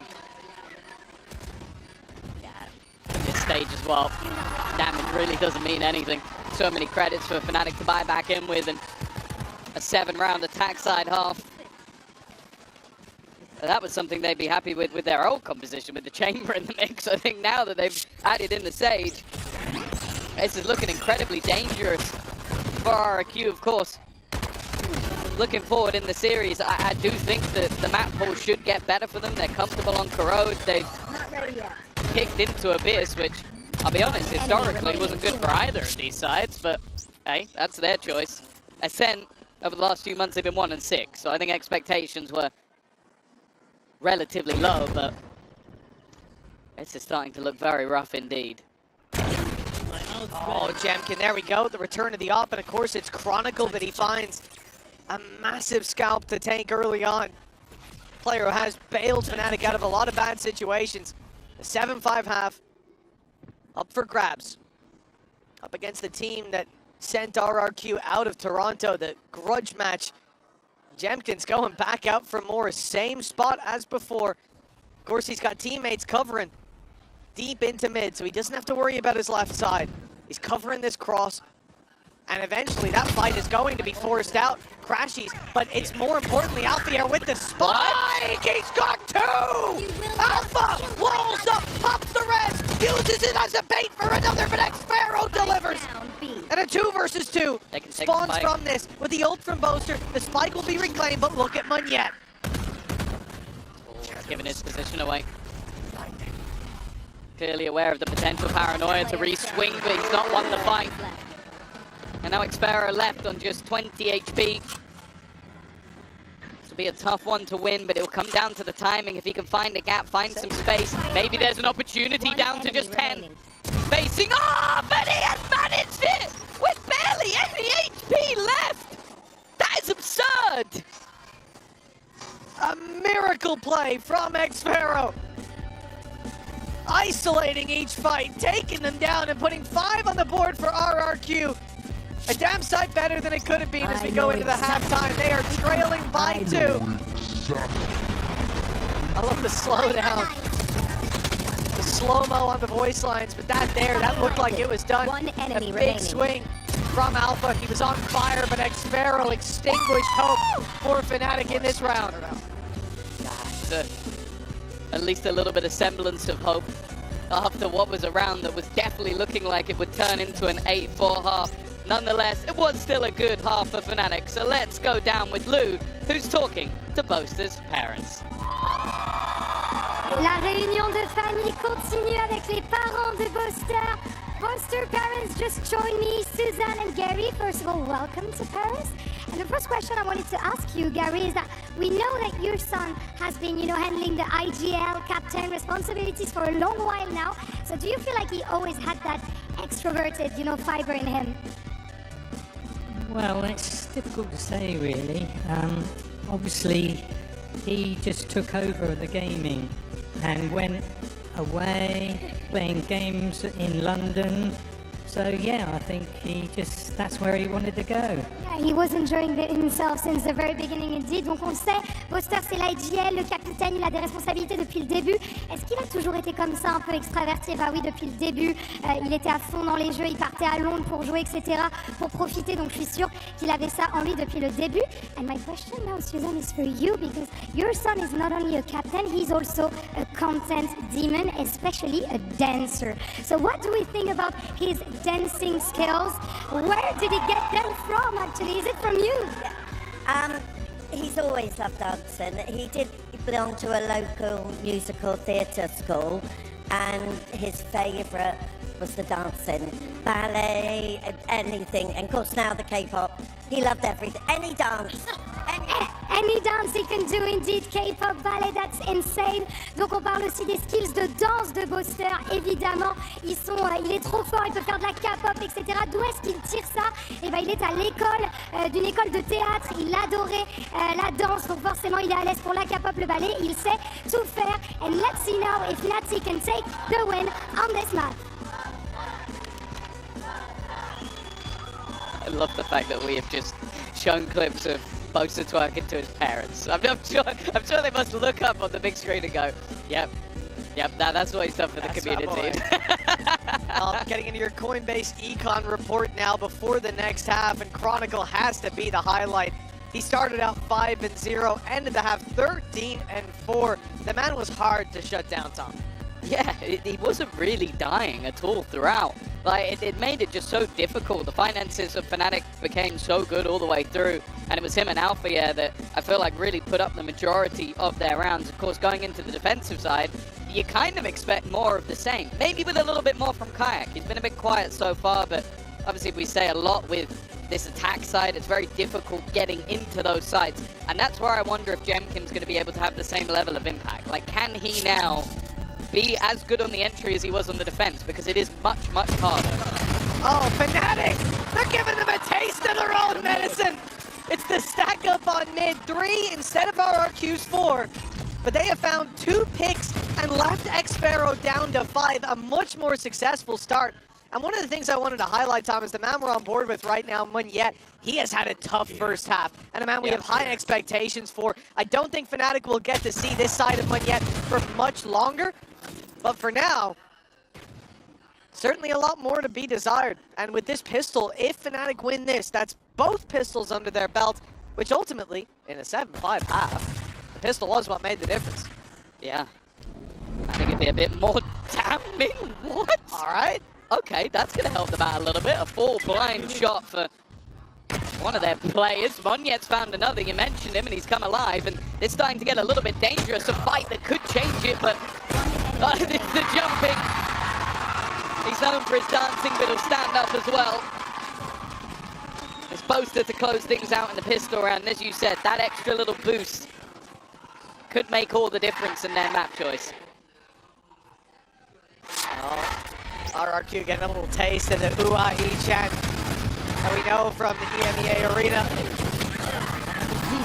It's a wild idea as well to do exactly what your opponents put into play. And we've seen this from Fnatic before. I'm a gardener! I got powers and shit! Okay. I'll be honest with you, I don't know what that means, but hell yeah, garden away. Fnatic 8-5. Strong lead, and they're up against Classics. For RRQ, farming those orbs early in the name of the game. You can see the crazy guys containing that A orb while his teammates take it on B, but IX pushed up on mid. Gate crash fading. Don't think he'll stick around too much longer, and indeed, he's already out. A little bit of a ruse sold on the other side with the salvos. Of course, you can see the direction that they fly from, so doing it from the right side of the map is important. Already being tripped, and that's going to buy that additional little bit of extra time, but they are swarming in. A lot of pressure put onto Chronicle! Was that a triple wallbang? Did he just collapse two of them with one, or was that the second shot? Because it looked like it could have been all of them. It looked like it was 1 bullet, 3 kills. Maybe we'll get a slow-mo I'm going to on need that slowed as much as humanly possible, but that does mean there's an opportunity for the ace, and Crazy Guy does not want to give it to him. This man was confident enough as it is. His 17th kill already. Well, Crazy Guy, he's trying to go around the world. It seems like Kayak, he is baiting. What a wonderful teammate that this guy is. In fact, they're all trying to give the opportunity for this man to get the ace, and he will get it. Chronicle. The first ace for Fnatic in the tournament. And one that, yeah, I'm going to need it slow. I still don't know. Hold on. Here we go. That was one shot. One shot, 3 kills. That's unbelievable from Chronicle. And that's what you like to see from a team. Patatech should take some notes. I do feel incredibly bad for them though, because it's like you're swarming one player, 3 of you all line up at once. That's about as cursed as it gets, but obviously it was only an eco. This is when we need to see a change for RRQ. Kayak, he wasn't spotted in the last round, so he's going to go for the same play. Likely that he may not find anything again. Xpharaoh just jiggling. He's going to go out. The gate crash going to be used. Surely it's running out of time. There we go. He's back out, but Crashy's out of the round. He's taken down in market, and RRQ used that knowing that rotations will come through. Now they look to pressure towards mid. This is the right read. Fnatic are offering up a fight, and if the numbers from the attack go that way, they could have had a duel. Very heavily favored to themselves. In fact, they still might. Boaster's going to be walled up here. It's an audacious play, but he goes jumping on top of the box. The next Xpharaoh in with the early punish, a 3 versus 5 now. Yeah, I don't mind the idea, but the additional jump made it difficult. Chronicle on the other side, they're going to have at least a little bit of worries about that Guardian after the last round. Alpha yet, he's being watched. Well played by Monya, making sure that lurk can't come in from behind. And while it needs to be a 1v5, and it's not going to happen. A solid round from the side of RRQ, patient in their attack. But as we know, with how clean the last couple have been, there's another bye coming. Well, it's already a margin better than the last time these two teams faced. It was Fnatic taking it 13-5. With RRQ hitting 6, but they're facing into a full bye now. Like you said, this is a different flavor, perhaps, from Fnatic. 18-5 on Chronicle. And he had a lights-out start to the map, but there has just been next to no stopping him. But in round 16, it'll be a slow, methodical start from RRQ. Pressure towards the A site, but the spike still sat outside B. The salvos sent through to clear wine. It's all about just pushing Fnatic back, limiting how much info, how much control they have to play with.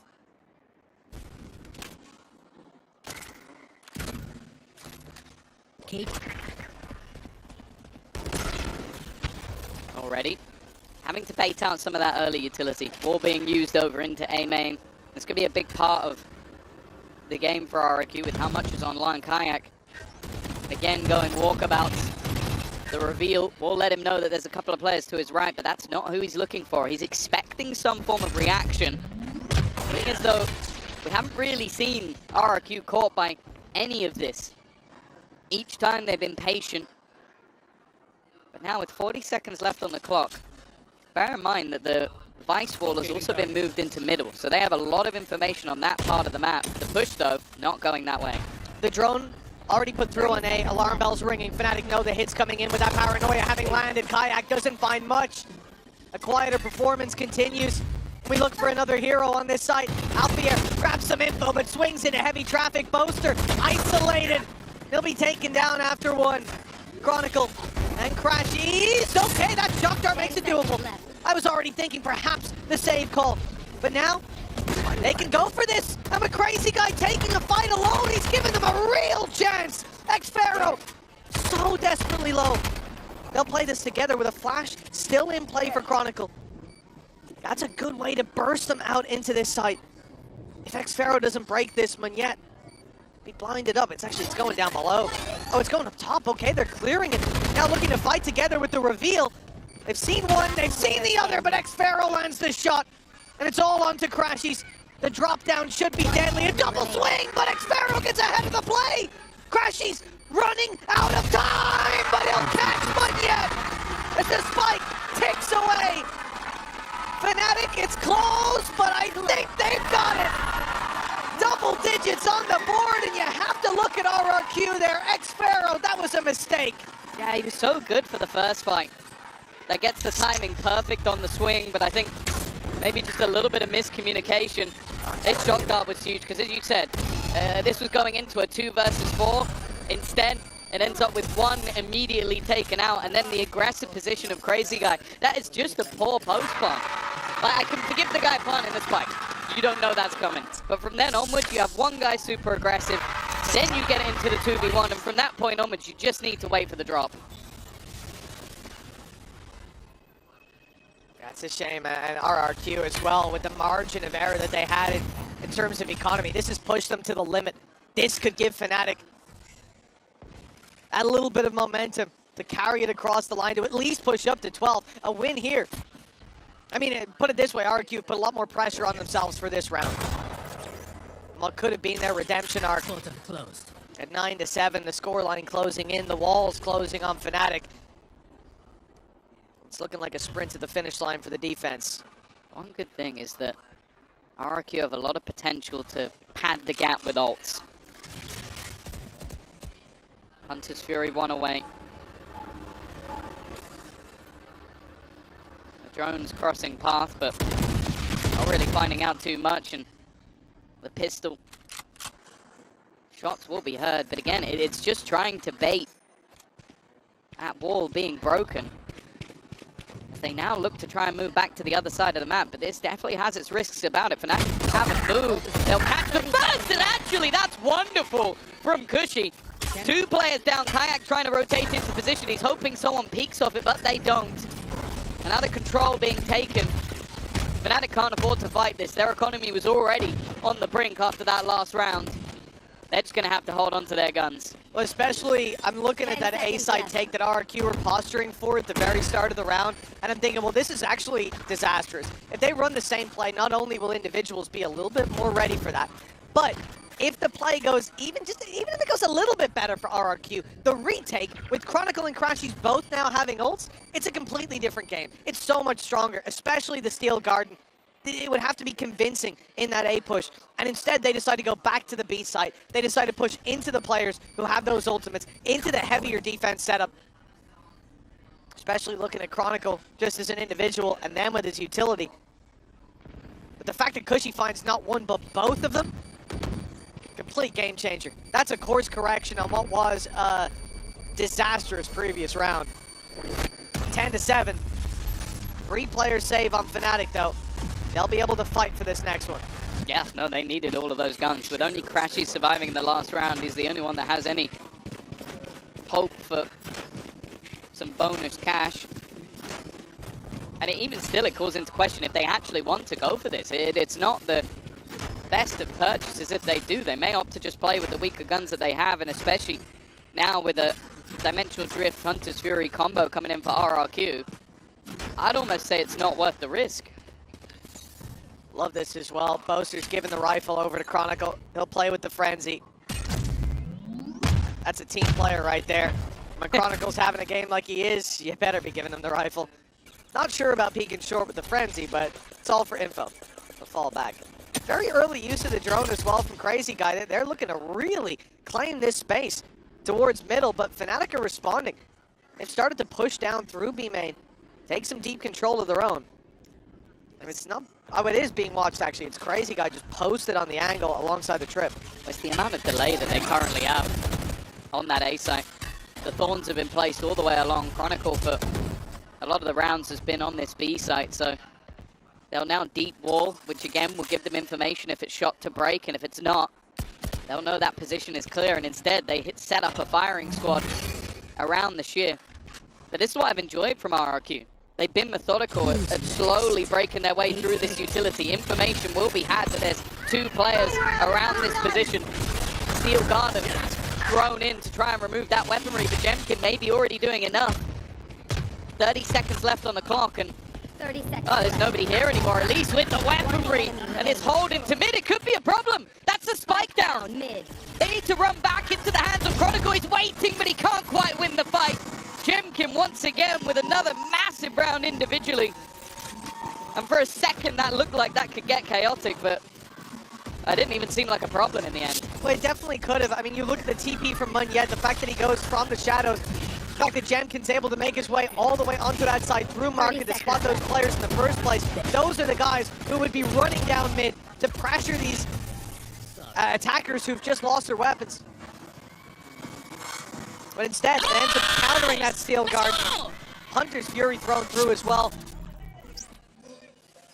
I don't think it found its mark, but again, it's all about just pushing those players out of position. A lack of comfort. 2 rounds ahead now are Fnatic as they call a timeout. RRQ starting to heat up, starting to catch up with 2 rounds in a row. And the way that the economy's been, I mean, it's still looking pretty shaky for Fnatic. They're not on the same page fiscally. You could very well see RRQ push up to double digits soon. It's the right moment to take a timeout. Yeah, I think as well, just like, I think that RRQ have been very, very quick to sort of adapt to everything that's going on. Like, they know that the big problem for them will be if they run late into a round and there's the Thorns online, if the Sheer is still there, if the Sage Wall is available, and each time you're watching them methodically through the round, okay, we're going to figure out where each piece of the puzzle is, and then we're going to execute with 35, 40 seconds left. Like, they still leave themselves enough time, but by that point, all of the things that make it very awkward for them are gone, because Fnatic have had to react in case they're going to go diving into the site.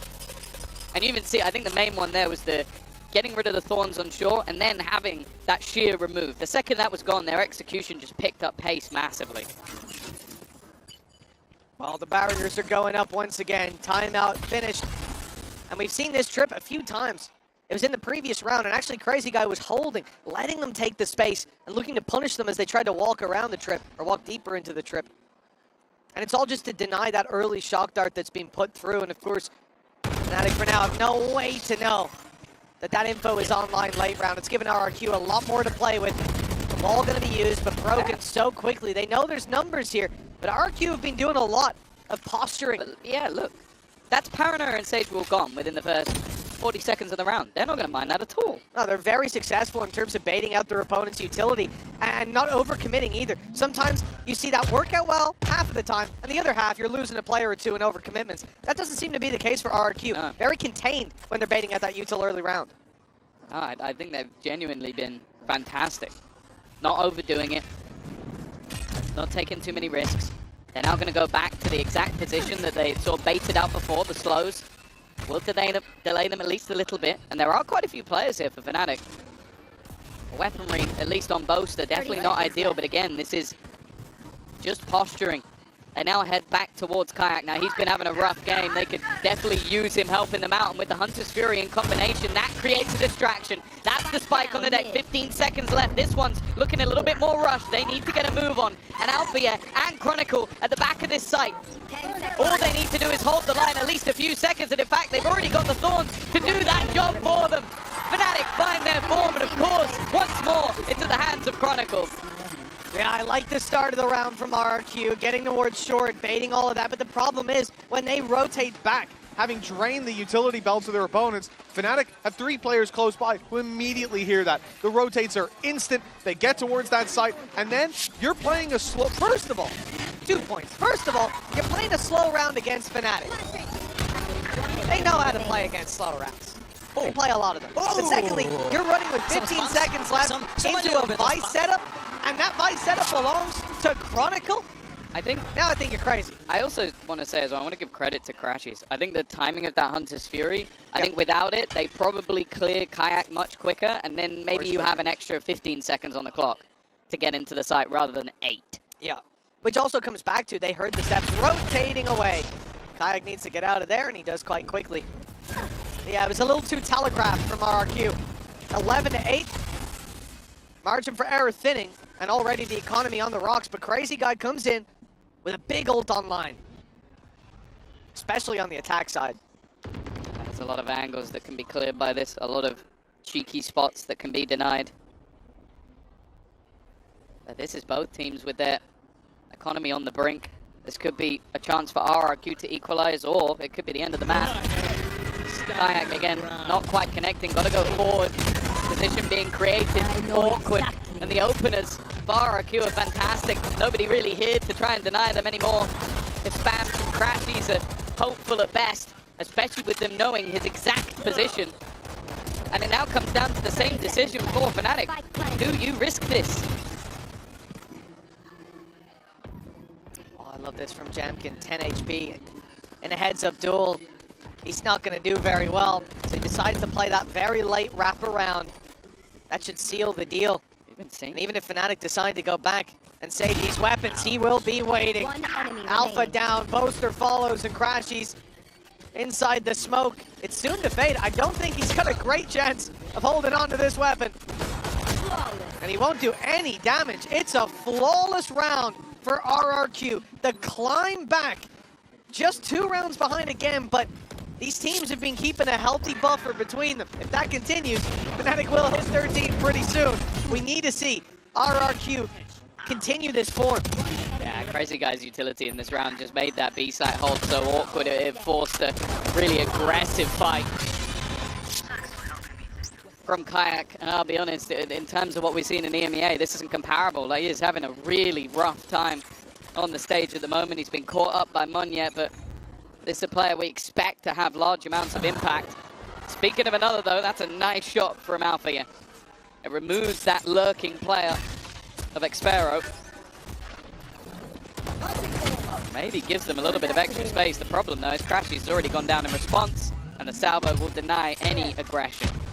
Yeah, I mean, we're talking about pistols for most players. Kayak's in a good spot. Munyet crosses over, but he's now seeing Chronicle, and Kayak lands the headshot. An outlaw and a rifle picked up. An advantage in manpower. A res online for Alpha. An ult for info if Boaster wants to use it. Here. But Kayak's already got plenty to work with.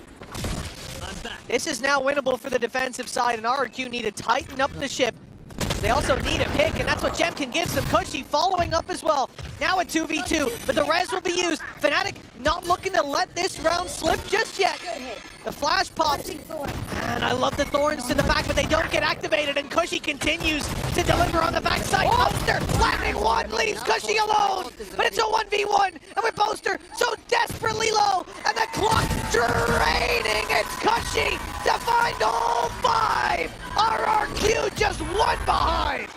He has been so impressive throughout this map so far. There's been rounds that have gone late where you see him run in and get a double, but this was all him.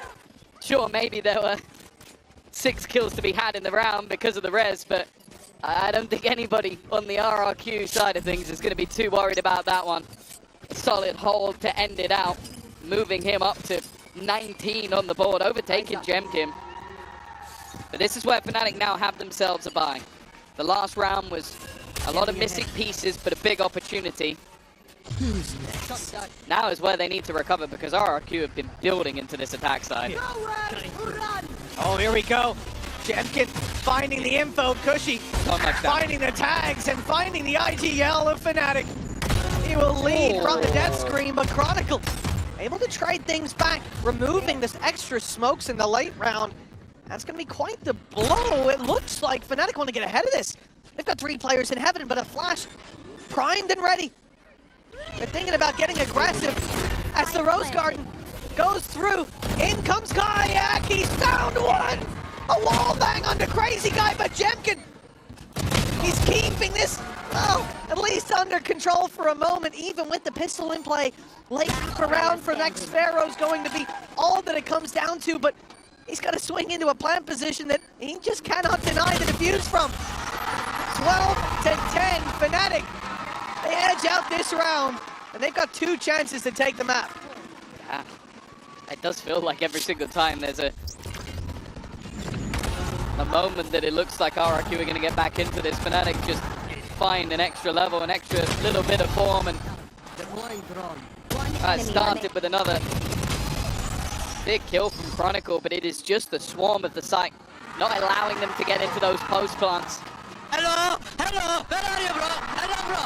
Where are you, bro? Are you Turkish police, bro?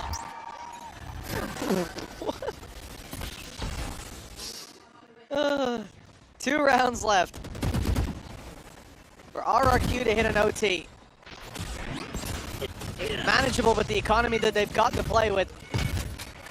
It feels like they deserve it. Like, considering they've lost both pistols in this game, it's been a fight back every single time.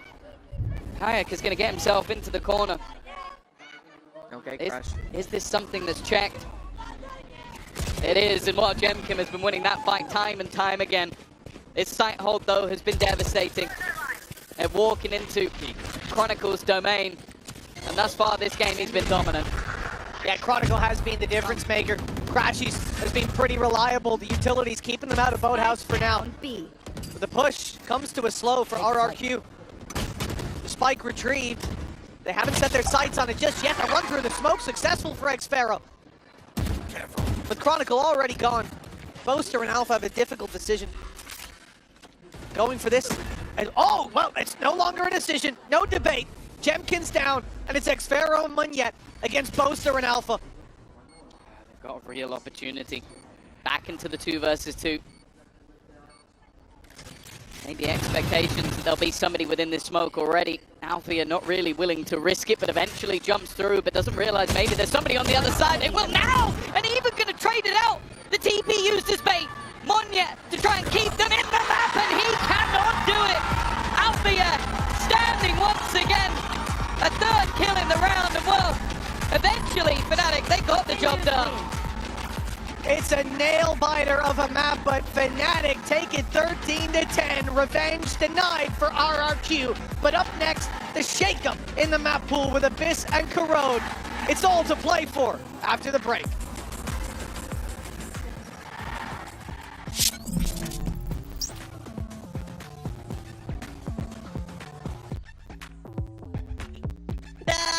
Because these aren't my shots and Milan's. Mine are in the wash. The cameraman was so shocked. I went down, I did that, and I was like, where am I? I had to pull out ASAP Rocky.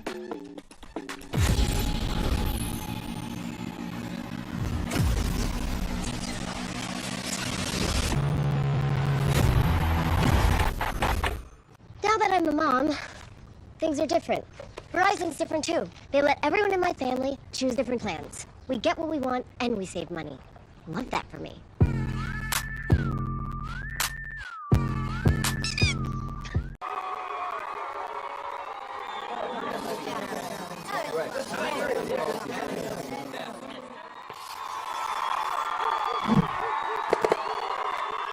Red Bull gives you wings. Esports World Cup, where we are starting off with Valorant. If you want to win, you have to win against the best. So looking for revenge.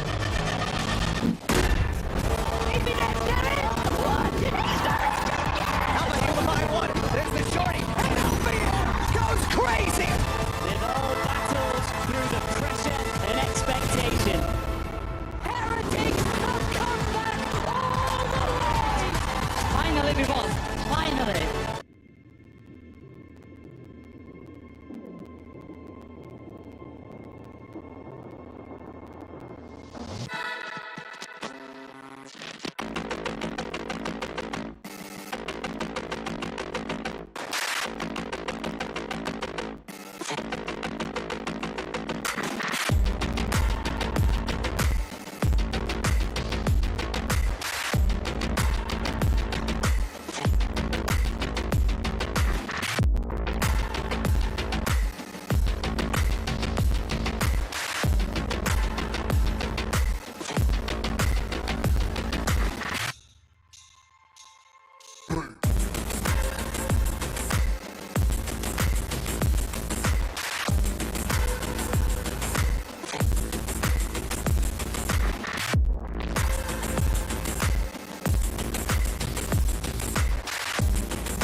this interview was gonna come. Mika here with Milan. Hello, from up there, all the way up there. This actually won't work. I need a wall boost of my own, not by Alpha here, but please, can you give me some assistance? Thank you so much.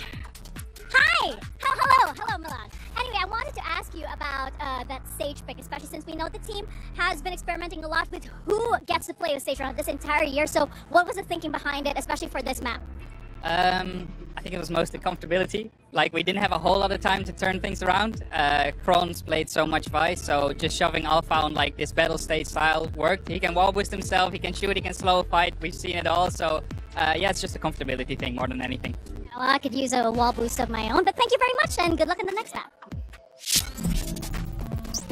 I mean, the reason that Alpha is able to do that, Uber and Wyatt, is because Kron can just do whatever he wants and win them the map. Honestly, like Kron is doing all that stuff like late in the round, but the sheer number of multi-kills for Kron, it's like 4 2Ks, 3 3Ks, 4K to 5K. So a lot of these rounds, Fnatic are walking into short-handed. They're in 4v5s and they're able to clutch up. He also had one of the most definitive plays of the game, which was just that Guardian 2K on the Thrifty round where they were heading into the B site and it was a full retake situation. He pops 2 coming down from logs. That was one of the most significant rounds of the game. Yeah, and of course this is the HyperX reflex moment.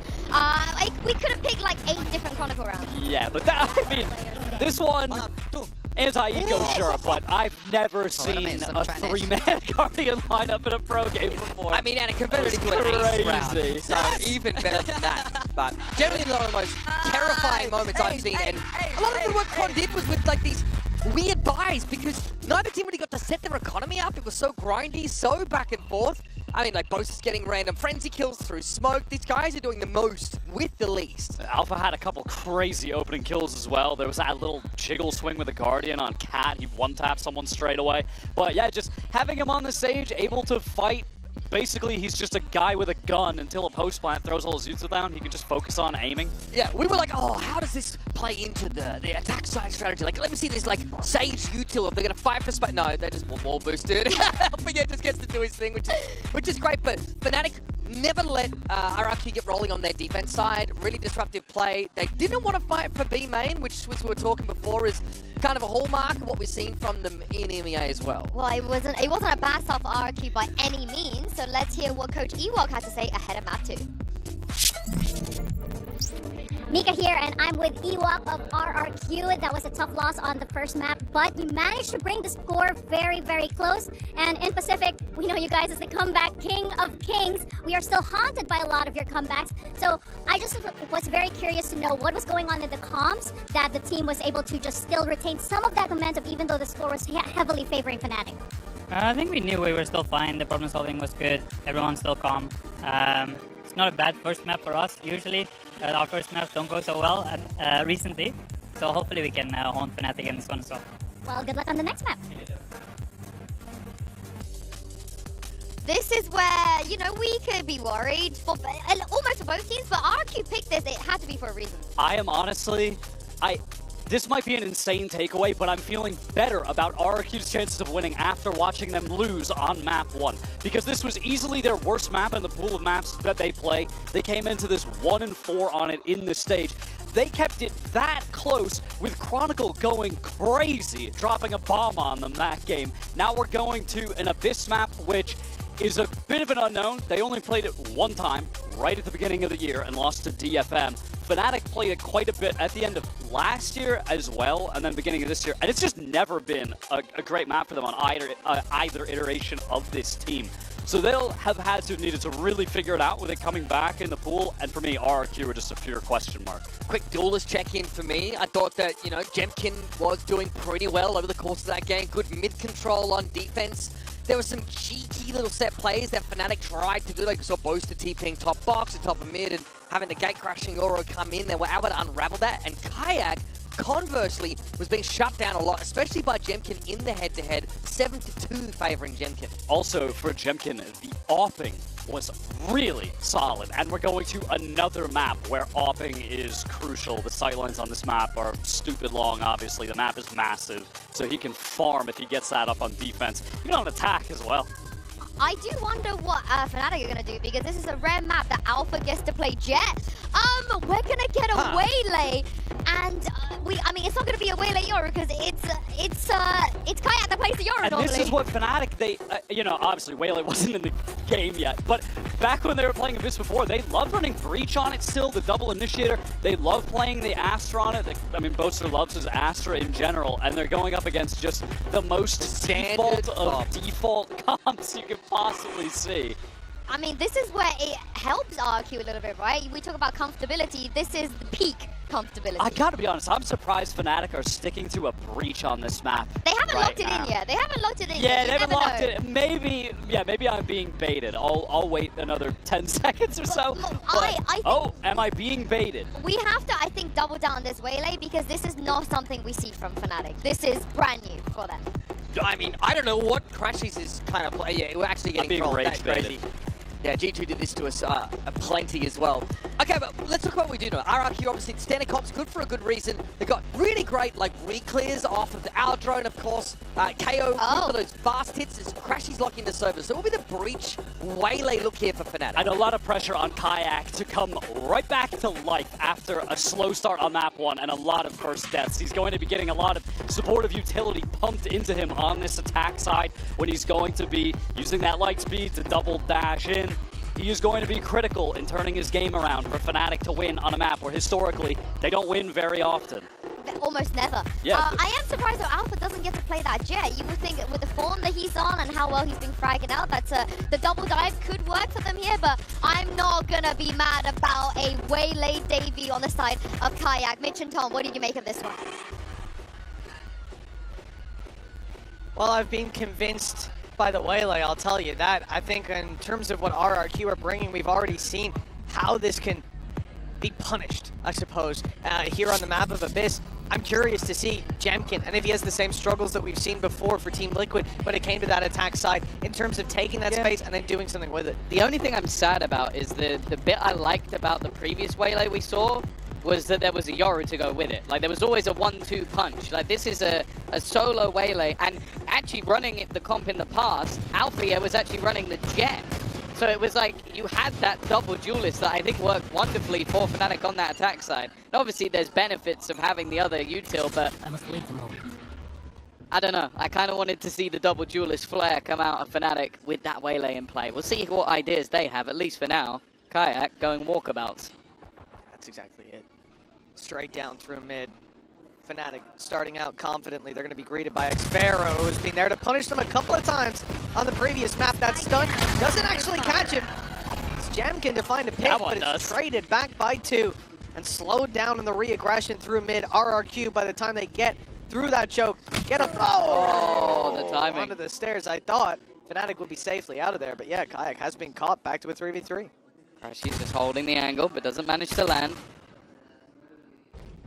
Pistol definitely not done yet. Bear in mind, Fnatic have won both of them so far, and that was seemingly the difference maker in terms of the rounds in the last map.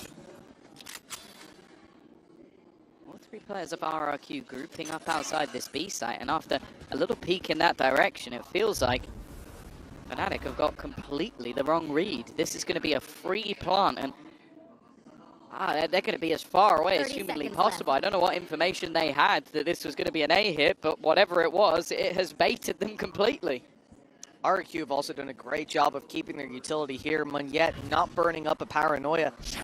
Taking this as a contact play now gives them a lot more to work with when it comes to this post plant. I'm curious to see whether this was going to be used in an aggressive way with the position of Jemkin to try to paranoia him through when they hear these steps of the retake, but instead they're playing back on the side. They got both the shock darts and the recon as well, so there's a lot available for them. This paranoia line to try and have their sweaty little lineups. There's the paranoia just to kind of keep Jemkin safe in the corner. It does mean they know he's there. Crashy's able to clear already. Potential. There's just going to be the firefights for Crazy Guy, but it's worked out. One found already within the Smoker's Chronicle. He's trying to continue from before, and immediately it's going to land himself another shot. It's whether or not he has enough time. He does not. It was incredibly close for another Chronicle miracle.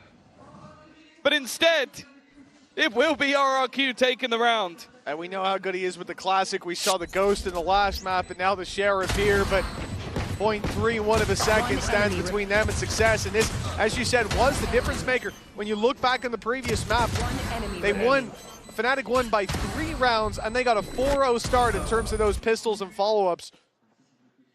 It makes all the difference. Maybe it will here for RRQ as well. This is, you know, you look at Ascent last time, that was what sent them out of Toronto. They were 13-5 on it up against Fnatic. But now this one, we're going into unknown territory in terms of these two, Abyss and Corrode head-to-head. But I am curious to see in the rifle rounds how this comp is going to play out, because like I said, there was a lot of punish for the role that Jemkin is playing.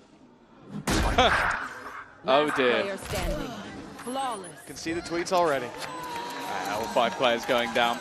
They gambled on one side of the map. They got the side of the map wrong. They don't want to give the orbs over on the rotation either. So economically, not bad for RRQ. They get to keep all their guns, but they don't gain any of the orbs for it.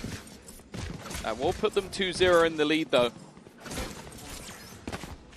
And with 4 rifles onto the board, there's even an argument for buying up a 5th one, but they'll keep themselves the Marshal. Set up very early in towards this B site. It seems to be their favored of the 2 thus far. We'll see if that continues throughout the map. Stunned how there's no way Kayak's getting super aggressive here on the back of it. No, they will just sit and wait, but here comes a dive from Jemkin. Kayak with the immediate punish, he gets out. Has his refract to go back, but doubtful that's going to be used. They've made it now into a 5v4, denying the plant. Oh no, it's not. It's on the other side of the box, pardon me. Cushy's able to get the plant down nice and open. Yeah, I guess they didn't expect just for him to plant almost in front of them. It's a bit of a gamble with this many players there, but it sets them up nicely into the post plant. All 5 players from Fnatic, and still a decent amount of utility. Recon already being sent out to try and clear some of that backline, but in fact it's a much deeper post plant. The spams is the aim of the game. A 1-for-1 trade, but bear in mind what they lost it on last time. It was the time, it was the clock that went against Fnatic.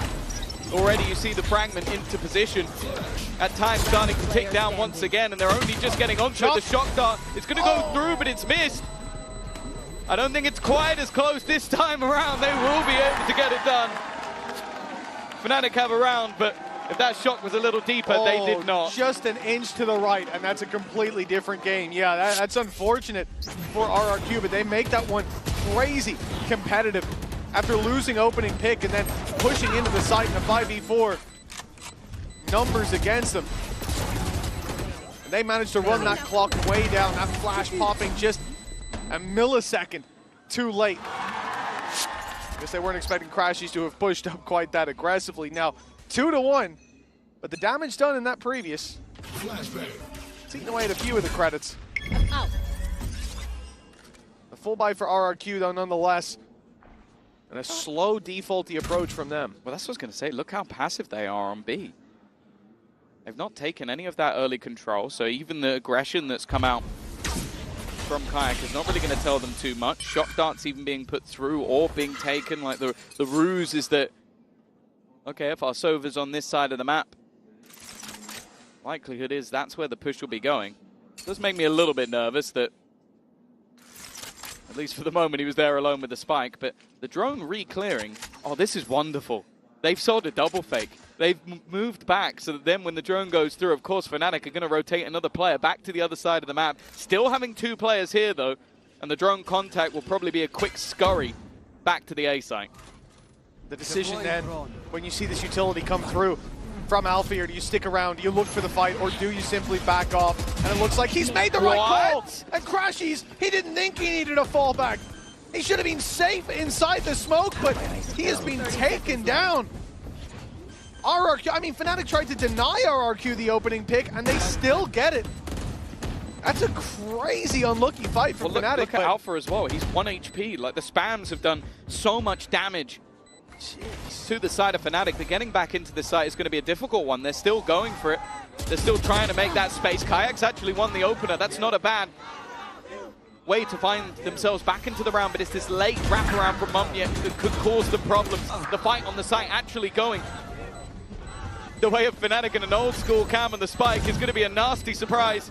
That means once again they haven't been able to get on it. Have they heard Mun yet? No, they haven't. But he's going to be caught. A last second check from Chronicle gets the job done. It could have been a wonderful moment for Munya, but instead he is caught. Yeah, just great work connecting the dots in the end for Chronicle. Not sure who made that call, but with Omen being there in the early round, they realize he's been missing for a little bit too long. The drone sent up top, but it wasn't even the tag, it was just a wild spray through. Guesstimating Crashy's path out of there. This is our map! We have a map! We have a map! Nice retakes, boys. That was a big conversation on the desk, right, about how the eras, the previous eras of Fnatic have always had a home ground. I think the most prominent in my mind is always going to be Icebox back in the day. They don't have that here. I would say Lotus, but you know. Lotus, I mean, it's more recent. It's not as niche. I like the aged one. Well, already taking a casualty. For the weaponry, well, the only rifle that's had is going to be the upgrade. I said I wanted to see those stingers. Well, I've got it in map number 2. Shock dart out, but a single bullet onto any of these players would be certain demise. Even still, though, the time ticking. And that's already been a bit of a burden so far for Fnatic. It's been a much better start for Munyet, and it looks like he'll have pressure on him again. Stun lined up and fired through. Here comes the flash. I'll be caught by it. Hunter's Fury, though, sent through as a response. Drop down is good for Boaster. He'll find the first. Munyet surrounded. Picks his fight from the corner. Boaster, though, putting the pressure on, and Munyet will be taken out by the Outlaw. Fnatic, they started this out on the back foot, but the lead is now theirs. Yeah, they've looked better and better as the retakes have gone on. I think Boaster being able to bait the player in main, the Hunter's Fury, not quite having the impact that they would have desired. Even still, from a low buy, it's not bad, but it's the committal of the ults late that definitely makes me say that it's a bit more costly than you might think. You look at 5 stingers and you go, okay, that's fine, but the loss of the Hunter's Fury... Listen to me, Jake, I'm trying to tell you something. I can't move, Alpha. Oh, it worked anyway. 3-2. A retake after a retake after a retake, but RRQ, well, they probably feel like the B site after it being half a second and a slightly missed shock dart. Might be the better of the two for them. They're heading there early. Knife is broken. Jemkin, though, already in, taking the space, but Kayak's there to punish. We've seen this before. He just gets out. Happy with his opening pick, with the advantage claimed. The spike making it to backside. This is normally... The aftershock goes down. This time they try to deny the close plant. The wraparound from Munyet catches them in that transition period, and it's a 4 versus 4. RRQ have a late flank coming in from Xfero as well, covering all their bases. There is still a trip covering it. These players on site could be under pressure. Kayak, that ult's not quite going to hit Munyet up in heaven. Xfero and Munyet both finding theirs. And then now that flank putting so much pressure on Fnatic need to be quick. They got to run forward. There's gaps in the play, and RRQ are exploiting them. 3-3 now, leveled back, and it seems difficult to separate these teams in the early stages of any map. Yeah, no, I really like that every round we're seeing a variation of those late flanks coming through. Like, they haven't always been successful, but this fight for Xfero was everything. And I think Munya and his positioning has been sublime. Like, he's the reason they win this round. He's able to get a little pick on the corner, and then maneuver up top outside of the ult and find another as they try and switch in. Because of that, they're slower to get the kill onto Cushy. Great round from him individually. That trip's taking a worryingly long time to set up. If they had swung that corner, that man is certainly dead, but hey, he got it done in the end. Already you can see they've spotted Boaster, and they know with the knife popping that no one is on the site. Very quick to take the space. Well, there's the trip. Jemkins landed himself up top, a different route than was planned for by that trap wire. Hunter's Fury active, but denied immediately. The ult from KO taking all the abilities, all the ulties away, and buying so much time. Fnatic will have to now wait. They've got so much util for the retake, but That clock is going to run low by the time they can use it. Well, it has been running low every single time. Monya faking out the idea, and well, Cushy's just swung into them. He knew where they were. That's messy though. Both of them have somehow managed to find 3. This round was looking done, but it's left all on to Monya. He's been revealed. They know where he is, but he wants to take that fight, and he will not win it. Alfia onto the defuse again, and this time plenty on the clock to be able to get it over and done with. But I'm just looking at Boaster. What was the 3rd kill? Did that player get pinged and I didn't realize it? Because that looked so clean from him. Yeah, I don't know. It's straight through the smoke. Even the second, he was lucky to survive. I don't know if we'll catch it from his POV, but there were a lot of shots fired his way. It looked done. One through the smoke, another player whiffs, and then the reveal is there to take Cushy. A good job that reveal went out just before Crashies went down. Hello, bro. Monya, hello. How do you think, brother? Hello, brother. Hey, I'll say that the last guy who waved at Monya had a bad day. Benji remembers. Well, Alpha, he's clearly feeling confident down on that stage. Gonna have the Blade Storm activated for Jemkin. Deep play towards the A site for Fnatic. Early doors taking a lot of control. And RRQ hasten their pace as a response. Straight through mid. There's 2 players quite passive on this B site, ready for the fight. Crashies slowing down the players in mid, making a bit of an accordion effect. This is leaving more isolated battles. Alfia dies after just 1 though. With that utility down, the player covering the cross to site out of the round completely. They now have to focus in the late round and take a look at this play coming through. You've talked about the late round flanks. Yeah. Well, Monya might have the best one yet. He's low on HP, so he has to pick his moment. The rest of the team have been able to place themselves in the back of the site. Chronicle with a single kill might even be able to just roll and thunder them all off the map, but they are waiting. They don't want to overface, they don't want to get aggressive. They are giving the time for Monya to make potentially the play of the round.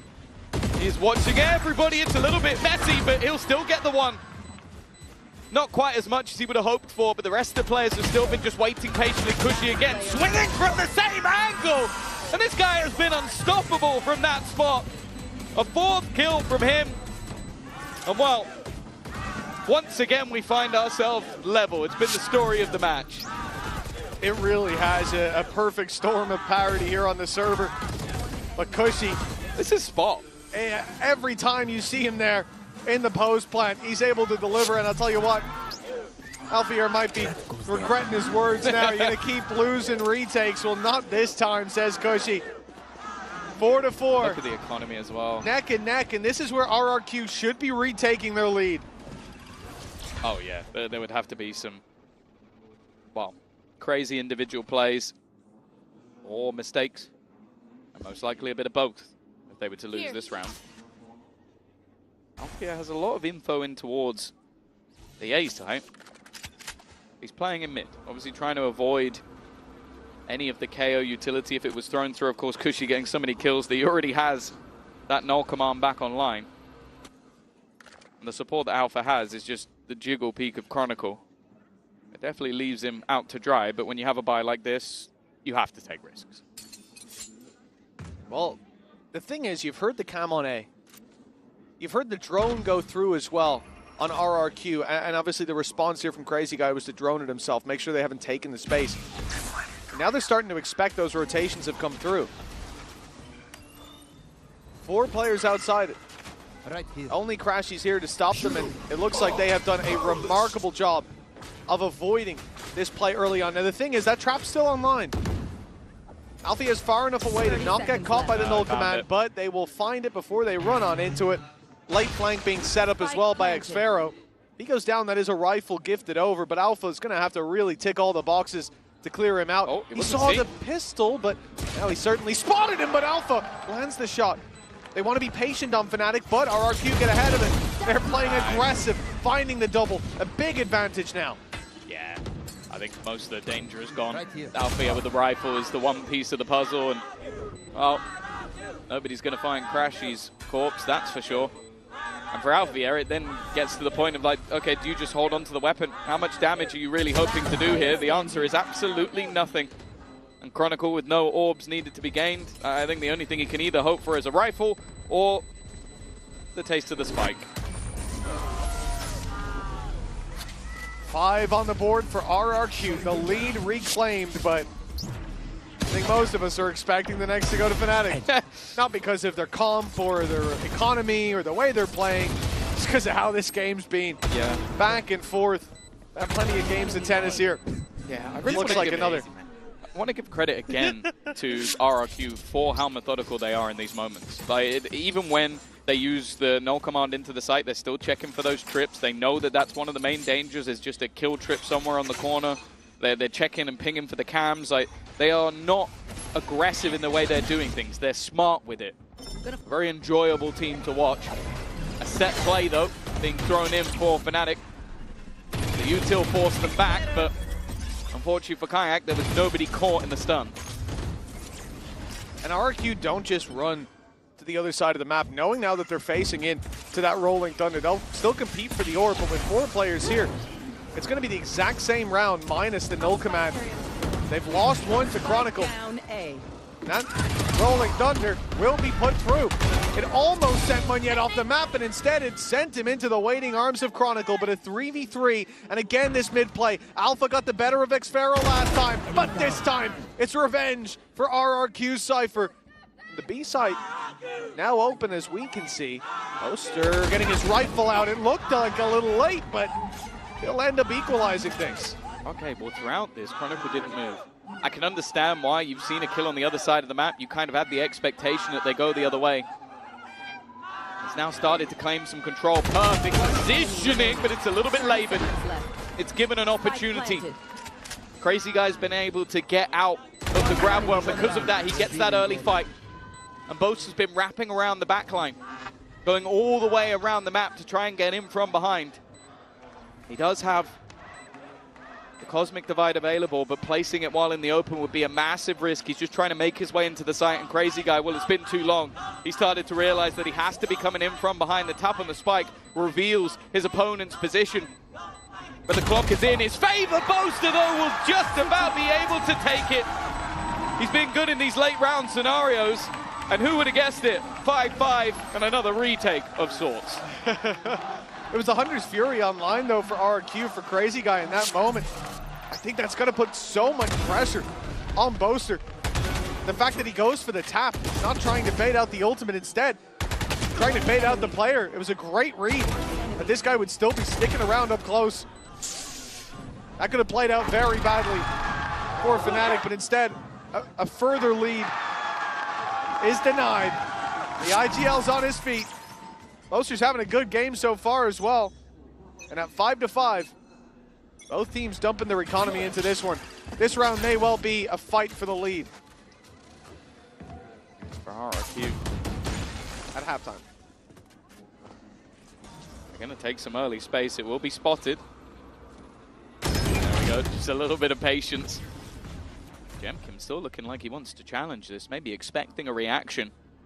The A-site split, not something we've seen too much of. It's a very tight angle to try and make your way through. That's why Crashies is just happy to try and hold this one. Dart up, stun, keeps them locked in, and well, the players attempting to make it through A main are kind of stuck until they get through this choke. They have done a great job so far on the attacking side. Dealing with Alpha Year's utility, it doesn't feel like he's getting a lot off those traps, constantly being destroyed. Always caution on the push through. It will be the same again. He's using this cam to clear mid. Fnatic group up here. 4 players moving into heaven, but RRQ want to take the fight to them. Boaster and Chronicle, though, good for the duel. In goes the Hunter's Fury. It's a narrow laneway. Doesn't land for more than the one, though. 4 versus 3. Oh, Monyet! He's just delivered a double. Managed to find them, fall back, and then the trap on the other side reveals one of the last players, Boaster, the one that was unknown. Alpha will be caught by Crazy Guy in the 1v1. Back and forth as it went. It's RRQ for 6. Yeah, Munya's having a game. Every single time, it seems like when he's in the right place, he delivers. That will be the lead. Pick back up. We mentioned it, that it was a close first half in the last map, and the pistol was what made the difference. It seems like it might end up being the case again. Of course, RRQ were the ones to take it in this one. Come on, just look at what is on the board for Fnatic in this round, this series for Kayak has definitely been a nightmare one. They've yet to really see him deliver on either the Yoru or the Waylay. And what is a fast-paced take once again for RRQ. Jemkin looking to harvest souls, caught by the stun, yet he still survives. Kushi again, but it's Foster with a double, breathing life into Fnatic. But in a 2v3, still on the back foot. He loves the cam on the spike. And it got down just in time.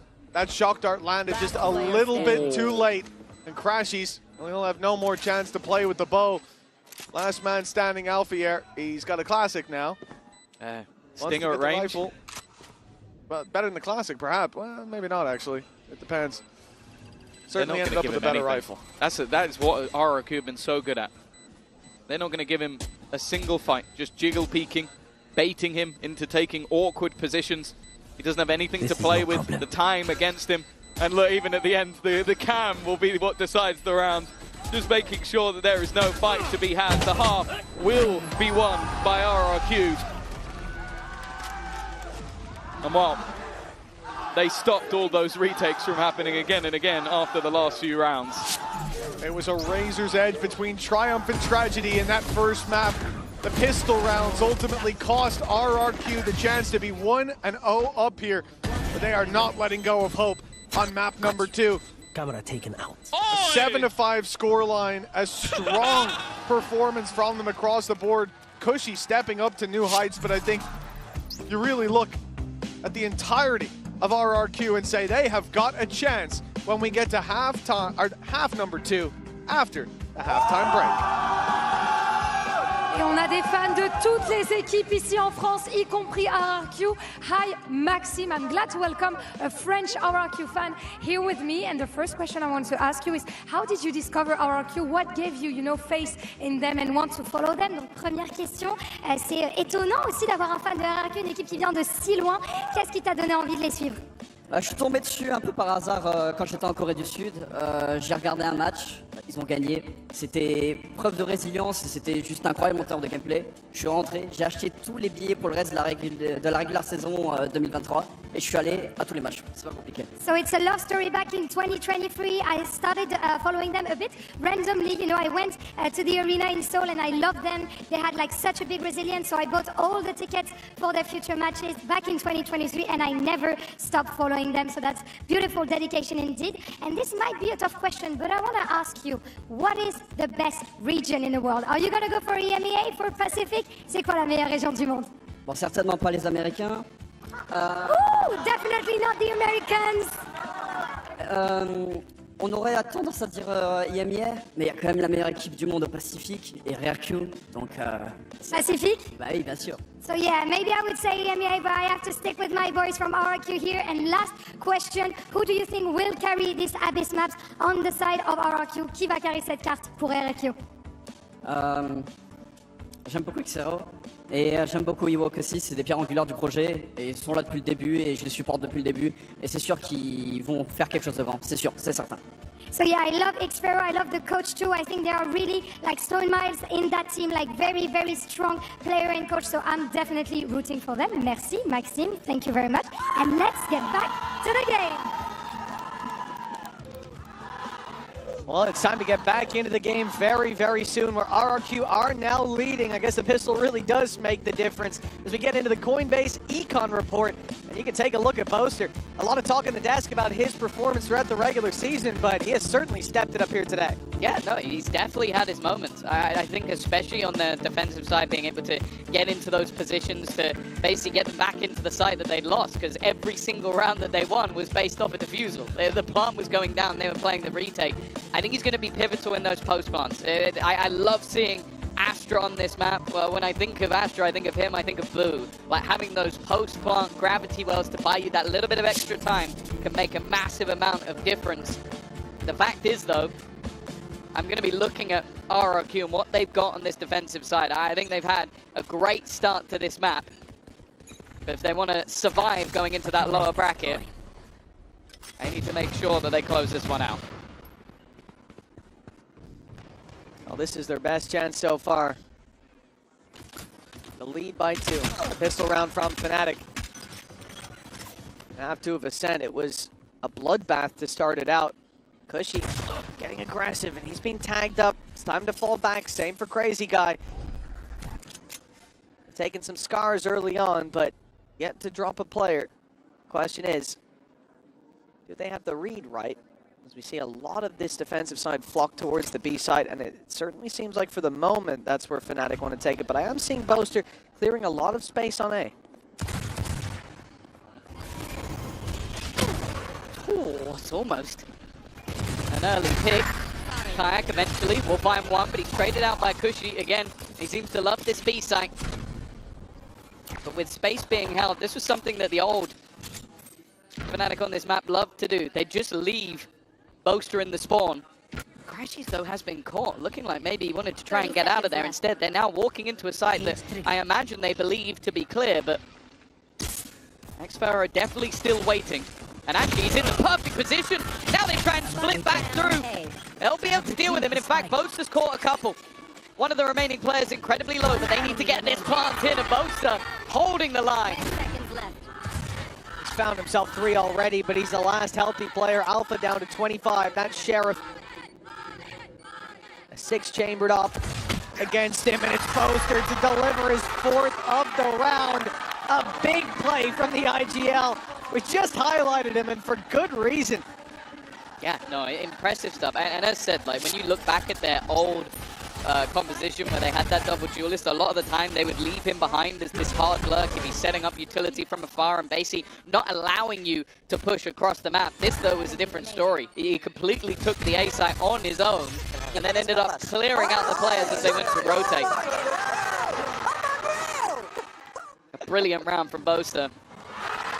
And well, we mentioned the importance of the pistol rounds in the last map. They're even in this one. Conversion here. Oh, Alpha under pressure. He has been taken down. It's a luck, though. It's only classics from RRQ.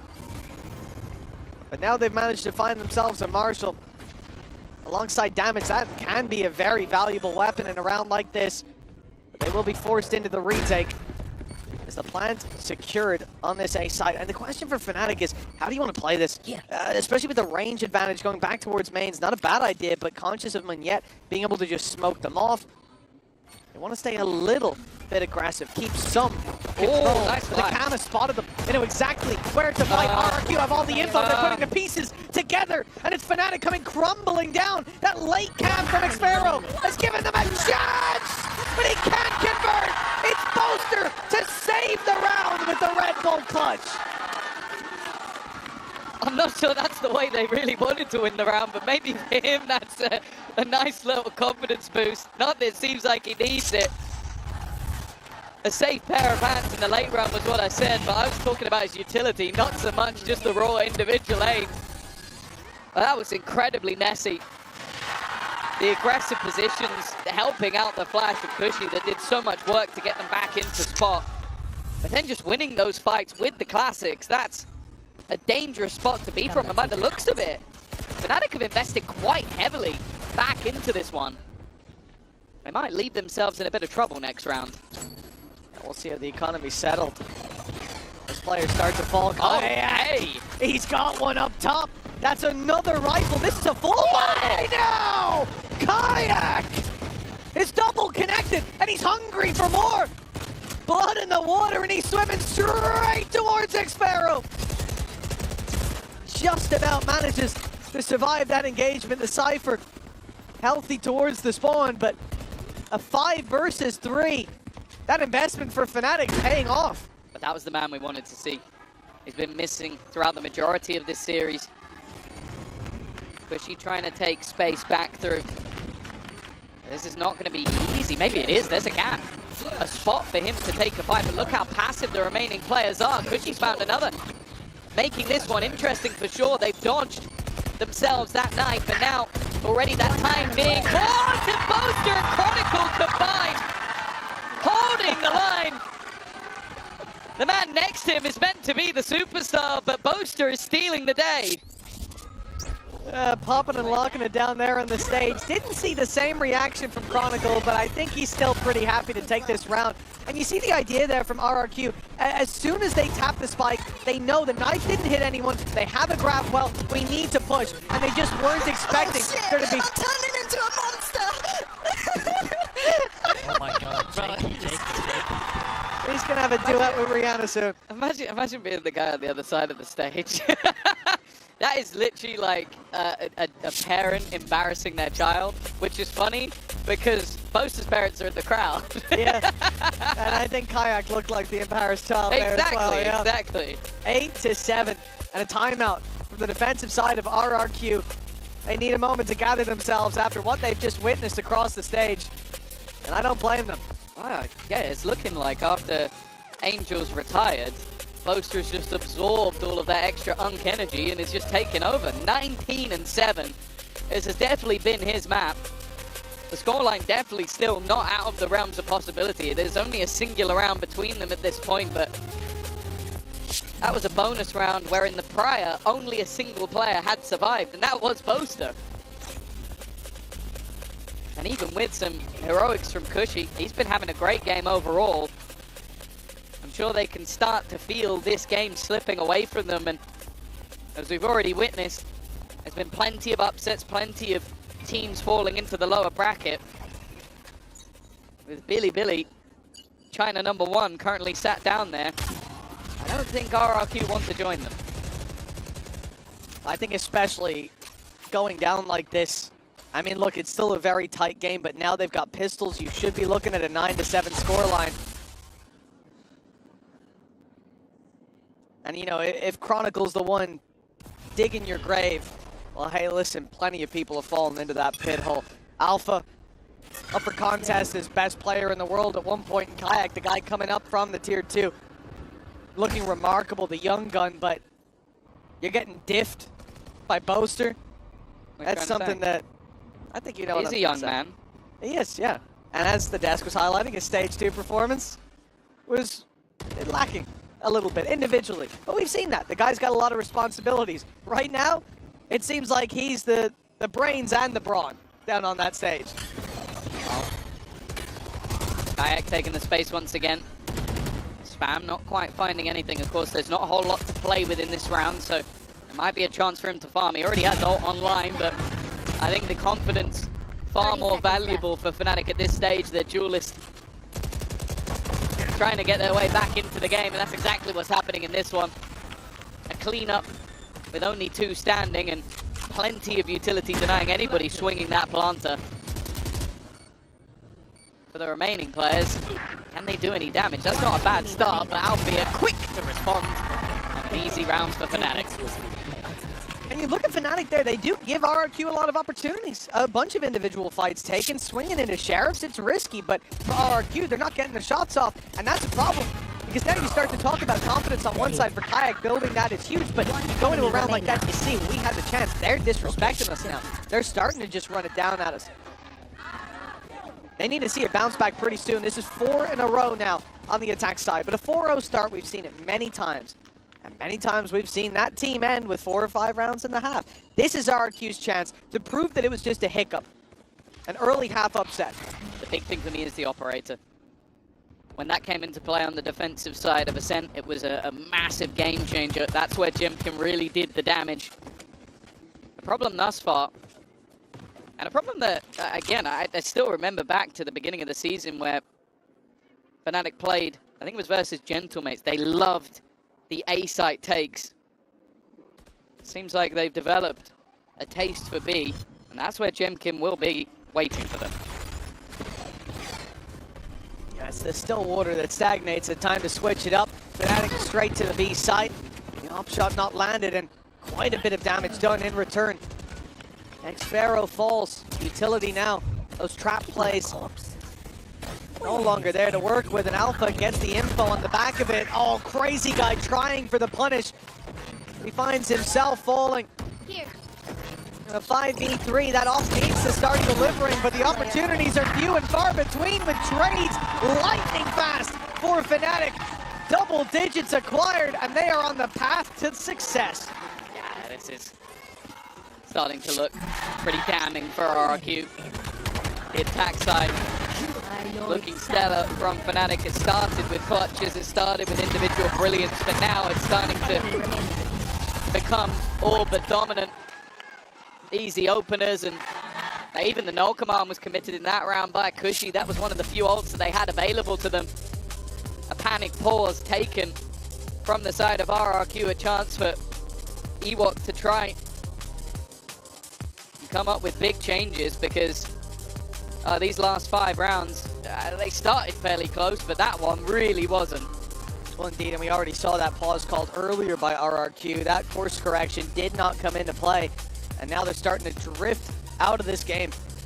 From a 13-10 in the previous, but they lost both pistols, and you start to see those sparks of hope when they win the pistol here, when they leave half one 7-5, but now it has been 5 in a row, like you say, 7-10. Yeah. Fnatic with that big lead. The momentum, the IGL delivering, whether it's in clutches, whether it's in opening duels, the guy's been there every time. Yeah, it's worth noting as well that a victory here, of course, the next matches will be that upper bracket, but of course there is a day break tomorrow, a dark day from the broadcast that will give everybody a little bit of extra time to prepare. So for RRQ, it's starting to look like they may need that extra time, as this defensive side of the map they chose, bear in mind, is not looking good at all. Let's see if things change in the next round. Here it's Sheriff's. Individual's going to be relied upon. The cam already spots Jemkin. The door has to be broken open, and as he fades away, Munyet fades out of the round, trying to cover his teammate. 4 Sheriffs now left in play, and for Fnatic, grouping and hitting a site, it's the right call. It's what you want to see happen from our perspective, and you can see they've made that call. Yeah, the worry as well is, like, the next buy, round number 19, potential for every single ultimate bar, maybe the Neural Theft, to be online for Fnatic. Like, they haven't had to use anything. The Neural Theft was used in the last round, but if they're clever here with like hoop plants, well, there you go, there's one, that's Chronicle's ult. Maybe they send Crashies out to try and hunt, although he's always there to just sit passive with the shock darts and the recons. But it leaves things in such a terrifying spot. At least the ults will also be there for RRQ, even if it's just via deaths.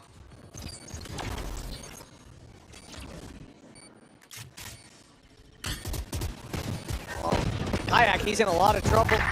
He looks to be in a lot of trouble, in fact. He'll take down 2 before he falls. The ults online for Fnatic in the next are looking deadly for RRQ. No need to give them even more, especially with Crashies 2 away from that Hunter's Fury. Going down to the spike is the correct play, but now back against the wall. It's been 6 straight rounds for Fnatic. A pause just called in the previous by RRQ. This is what they will have talked about. The rifle round has to be theirs. Yeah, but again, you're going to have to break through all of those ultimates. I'm sure they have some of their own, but... Munyet! Munyet! Hello, Munyet! Look at me again! Hello! Look at me again, bro! Oh, he's not. He gets scared. He also has headphones on. It would be worrying if he looked up. I don't think he can hear you, but I appreciate the effort. Albeit clearly feeling it. Well, this time, Munyet's revenge hasn't really looked like it's taken its toll. 4 rounds ahead, 6 in a row, and high impact ultimates on board. Fnatic, though, are taking mid-control. There's been a challenge in the last couple, but the success hasn't been there. Cushy's been one of the few glimmers of hope in this map, and Boaster's just walking it down on his own. Well, that is a deep play. The Rolling Thunder catching it for the mid-split. But xFaroe able to survive inside his cage, at least for now. Hunter's Fury not finding its mark. Pressure applied as Jenkins rotates, cut off. Boaster in there with a 3rd kill of the round. This guy's off to a flying start, and it looks like soon to be a finish for the attacking side. A 4th denied, but Chronicle's there for the trade. 12-7. 1 more needed for Fnatic, and after the pause, nothing's changed for RRQ. The thing I love about that is that's when Fnatic decide to throw in a set play. That's where you have the Rolling Thunder that forces the players. We've seen them play on this close B box so many times, so Rolling Thunder forces them in, and that's why Boaster is running it down mid, because if he knows if he gets in behind them here, they're going to be stunned up and being blown in towards him, because they're so worried of the players coming in front. That is a gorgeous set play from the side of Fnatic. And while we spoke about the fact that this needed to be the resurgence, there looks like there is no resurgence to be had. This attack side from Fnatic has been flawless. Not a bump on the road so far. Remember, this is RRQ's pick, and the conversation that's been going around about Fnatic in the weakest state in terms of their map pool so far, well, we might have to reconsider. Ascent was close. In the second half of Abyss, it has been anything but. They were 7-5 down. And now just one round away from victory. With 5 chances to do it. Kayak's deep dive. They see the cage. Oh, what a shot on the Jemkin! The first of what could be many to fall. Ult clearing right, but Xfero's still alive, but now they know it. They know exactly where he is.